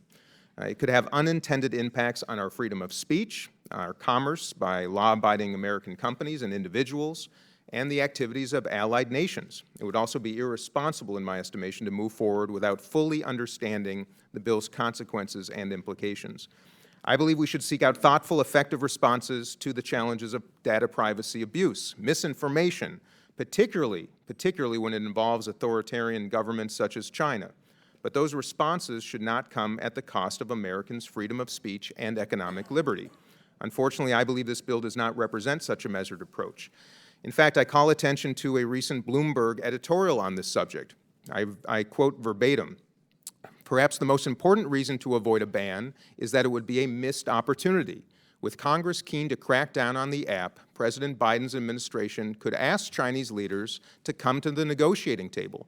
In exchange for forestalling a ban, it could ask for security concessions on TikTok, one of the country's few notable tech exports, and also press for better treatment of U.S. companies in China. It could even have tried to establish reasonable rules of the road for the digital economy, including online privacy, data security, market access, and much more. In fact, a process of this kind, peaceful, technical, and incredibly boring, is precisely the kind of thing the U.S. and China could use right now, at a moment otherwise simmering with tension and unpredictability. Instead, Congress seems to be choosing blunt force, so don't expect much progress. Thus, I urge my colleagues to support this amendment, and with that, I yield the balance of my time. Gentleman yields back. I oppose this amendment very succinctly. This is a clarification of the Berman Amendment, not a change to it. And it's central it gives the needed authority to the President to ban TikTok if in the national security interest of the United States. With respect to any negotiations with the CCP, this does not prohibit or put any restrictions on the President from having negotiations with a foreign adversary like Communist China, although I would offer my own editorial that I don't think a negotiation in good faith with the CCP on this issue would be very fruitful, but that's just my perhaps cynical view and opinion. And with that, is there any further discussion on the amendment? Mr. Baird is recognized.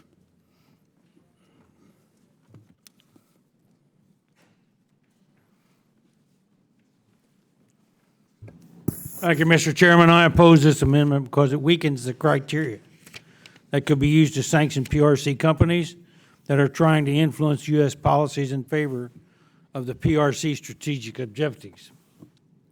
We must have the necessary authority to act against PRC efforts and malign influence on U.S. policy.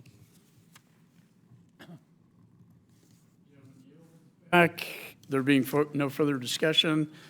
The question now occurs on the amendment offered by Mr. Phillips. All those in favor signify by saying aye. Aye. All those opposed signify by saying no. No. No. In the opinion of the chair, the noes have it. The amendment's not agreed to. Are there any further amendments? Mr. Chairman, I have an amendment at the desk if we're not going to go vote. Mr. Allrod is recognized. It's Mr. Allred, Mr. Chairman. Recognized. Thank you, Mr. Chairman. You know, I share many of your Let me concerns. say before you begin, the clerk shall distribute the amendment.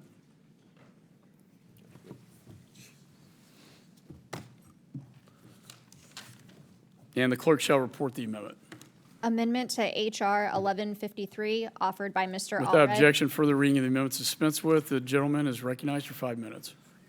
Well, thank you, Mr. Chairman. I share many of the concerns that have been discussed here about TikTok, but I see the sanctions package here as overly broad and undercooked. I think it could have serious unintended side effects.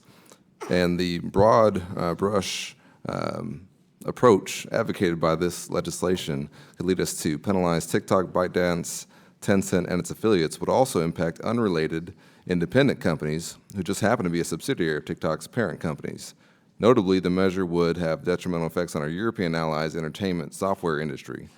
With the current introduced language, European video game companies who are affiliated or subsidiaries of Tencent would automatically be designated under Section 202, immediately placing companies out of business and even affect our own domestic operations in this space. What my amendment does is clarify that European entertainment software companies should be excluded from Section 202 sanctions.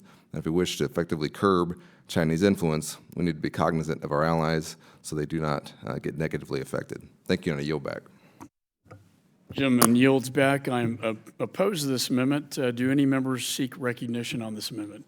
Mr. James is recognized. Thank you, Mr. Chairman. I oppose this amendment because it creates an unnecessary loophole for a subsidiary of a sanctioned company. We cannot support a half measure that allows a subsidiary of a sanctioned PRC company to escape from needed accountability. With that, Mr. Chairman, I yield back. Gentleman yields back. Is there any further discussion on this amendment? There being no further discussion, the question now occurs on the amendment offered by Mr. Allred. All those in favor signify by saying aye. Aye. You don't have to. You don't have to if you don't want to. All those opposed signify by saying no. No. In the opinion of the chair, the noes have it. The amendment's not agreed to. The yeas and nays have been requested.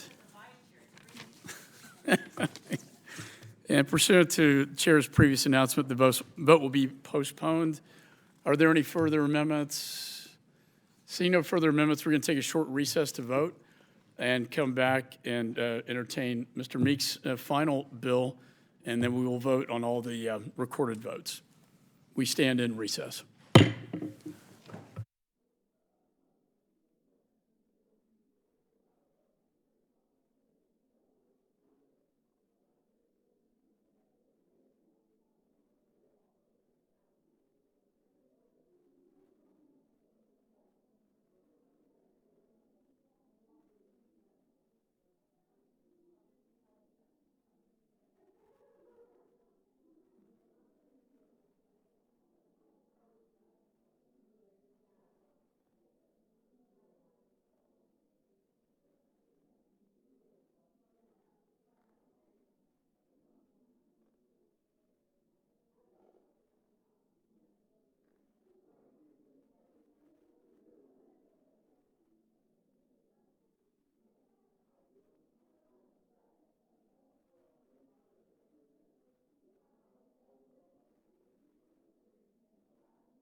All right.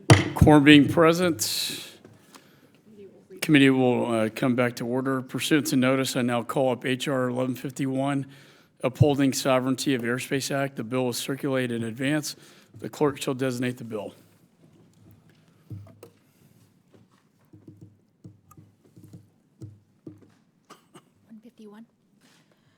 H.R. 151, a bill to hold the People's Republic of China accountable for the violation of United States airspace and sovereignty with its high-altitude surveillance balloon. Without objection, first reading is dispensed with. The bill is considered read and open to amendment at any point. I now recognize myself for a statement on the bill. I'd like to thank Ranking Member Meeks. On this one, we can agree. Working together, this legislation protects the sovereignty of the U.S. airspace and condemns the actions of the Chinese Communist Party. As the CCP grows more belligerent in their behavior, we must make sure that we have the proper safeguards in place to prevent future surveillance aircraft from violating our airspace. Congress is united against the threat of the CCP. We must continue to condemn these brazen acts of aggression against us, as well as our allies and partners. Earlier this month, I introduced House Resolution 104, condemning the CCP's use of their spy balloon. It passed unanimously 419 to 0. We must continue to show our nation and the world that our national security is not a partisan issue and that we are united in our efforts to counter the malign influence of the CCP. Data collection and large-scale surveillance by the CCP poses a significant threat to Americans as well as our national security. This legislation is important because it calls upon the Secretary of State, as well as the Director of National Intelligence and the U.S. Representative to the United Nations, to create a process to share information regarding airspace violations by the PRC. Most importantly, it requires a report on export controls for technologies that may be exported, which would support the People's Liberation Army intelligence gathering, which they could use against their own citizens to suppress, detain, and imprison their own citizens. It also authorizes sanctions against individuals in the PRC that are involved in the global surveillance balloon program. As the CCP ramps up its efforts to challenge a global balance of power, we must stand united and condemn these activities. And I want to commend the ranking member, my good friend, Mr. Meeks, for bringing this bill forward. I now recognize the ranking member, Mr. Meeks. Thank you, Mr. Chairman. And I want to thank you. This is, again, we could have vigorous debate, but we are always friends and working together, and here's a bill that we agree upon. And so I thank you for co-leading this bill with me. This bipartisan legislation is both timely and necessary. It has only been a few weeks since the PRC surveillance balloon intruded our airspace and violated U.S. sovereignty. Since then, we have learned that the United States and Canada aren't alone, that PRC surveillance balloons have violated the sovereignty of over 40 nations across 5 continents. This blatant disregard for the airspace and sovereignty of other nations is not just inconsistent with international rules, it is dangerous and provocative.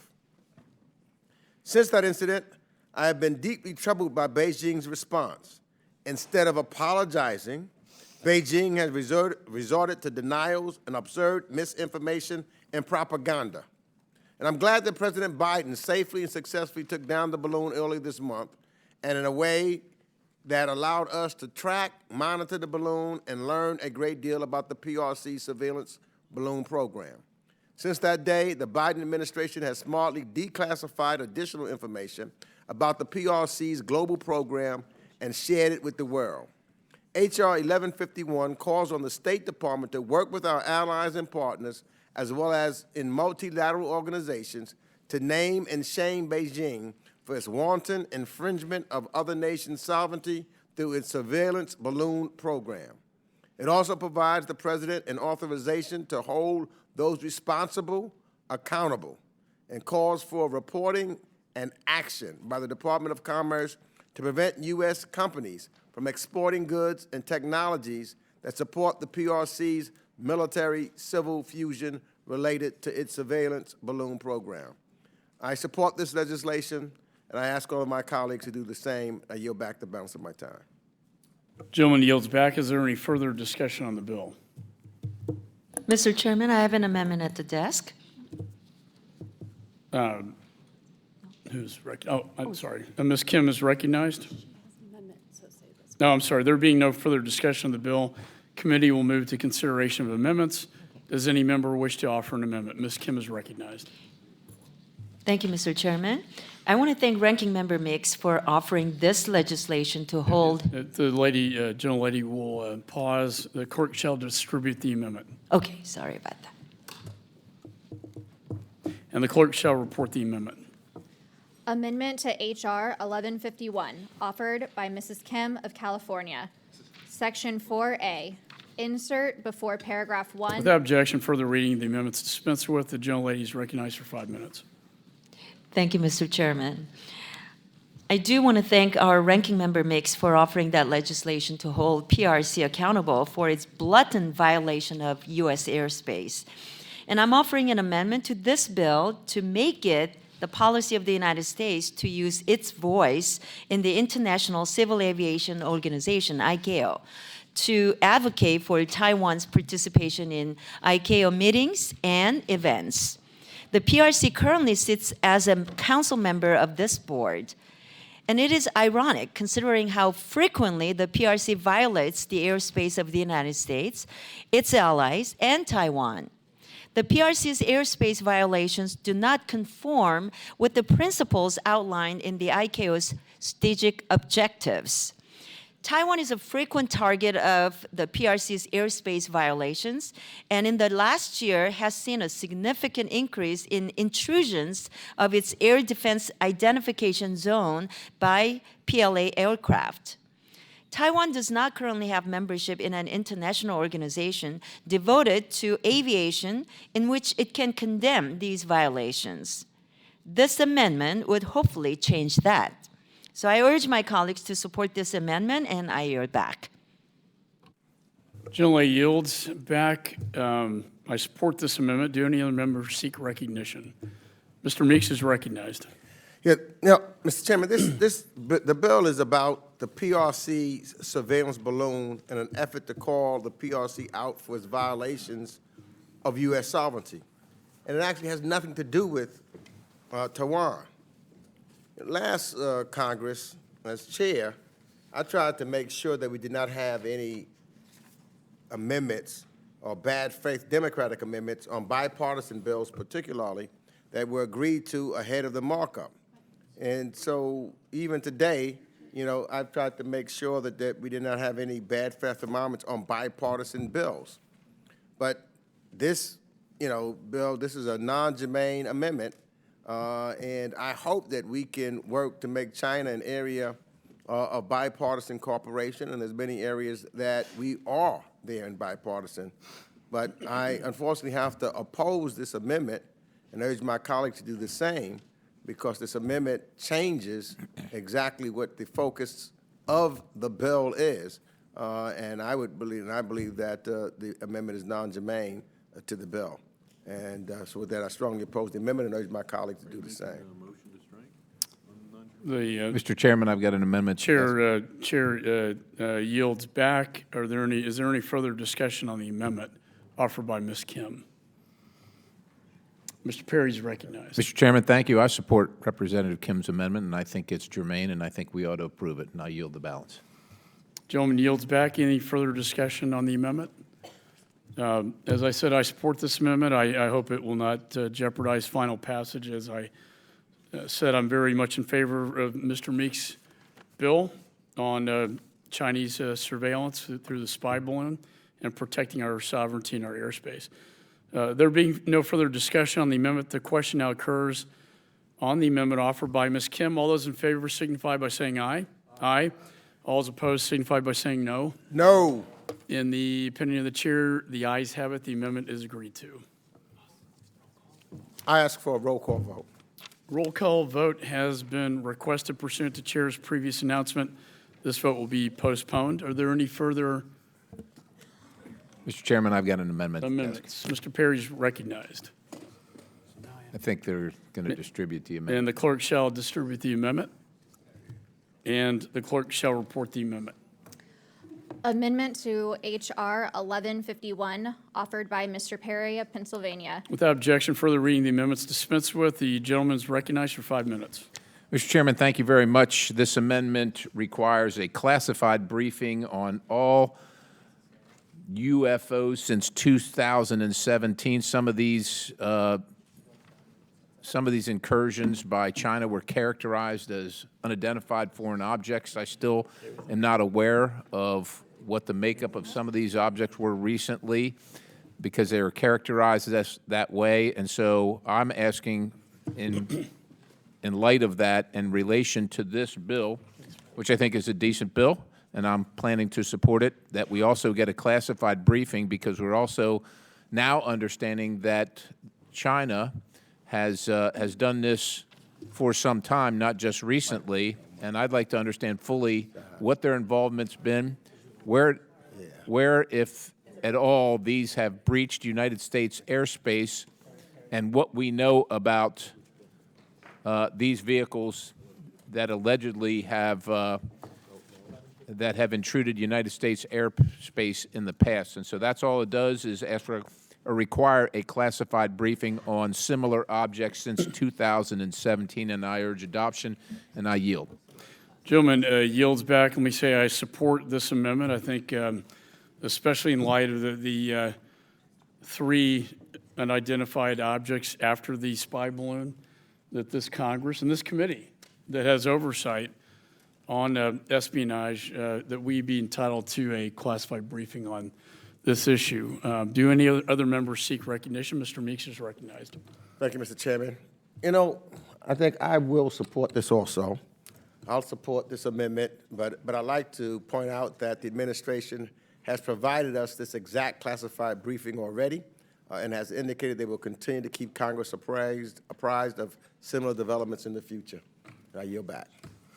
Gentleman yields back. Any other members seek recognition? Seeing none, no further discussion. The question now occurs on the amendment offered by Mr. Perry. All those in favor signify by saying aye. Aye. All those opposed signify by saying no. In the opinion of the chair, the ayes have it. The amendment is agreed to. Are there any further amendments? No further amendments. The committee stands in recess until 7:15 as members of the Financial Services Committee return, at which time we will reconvene to have our recorded votes.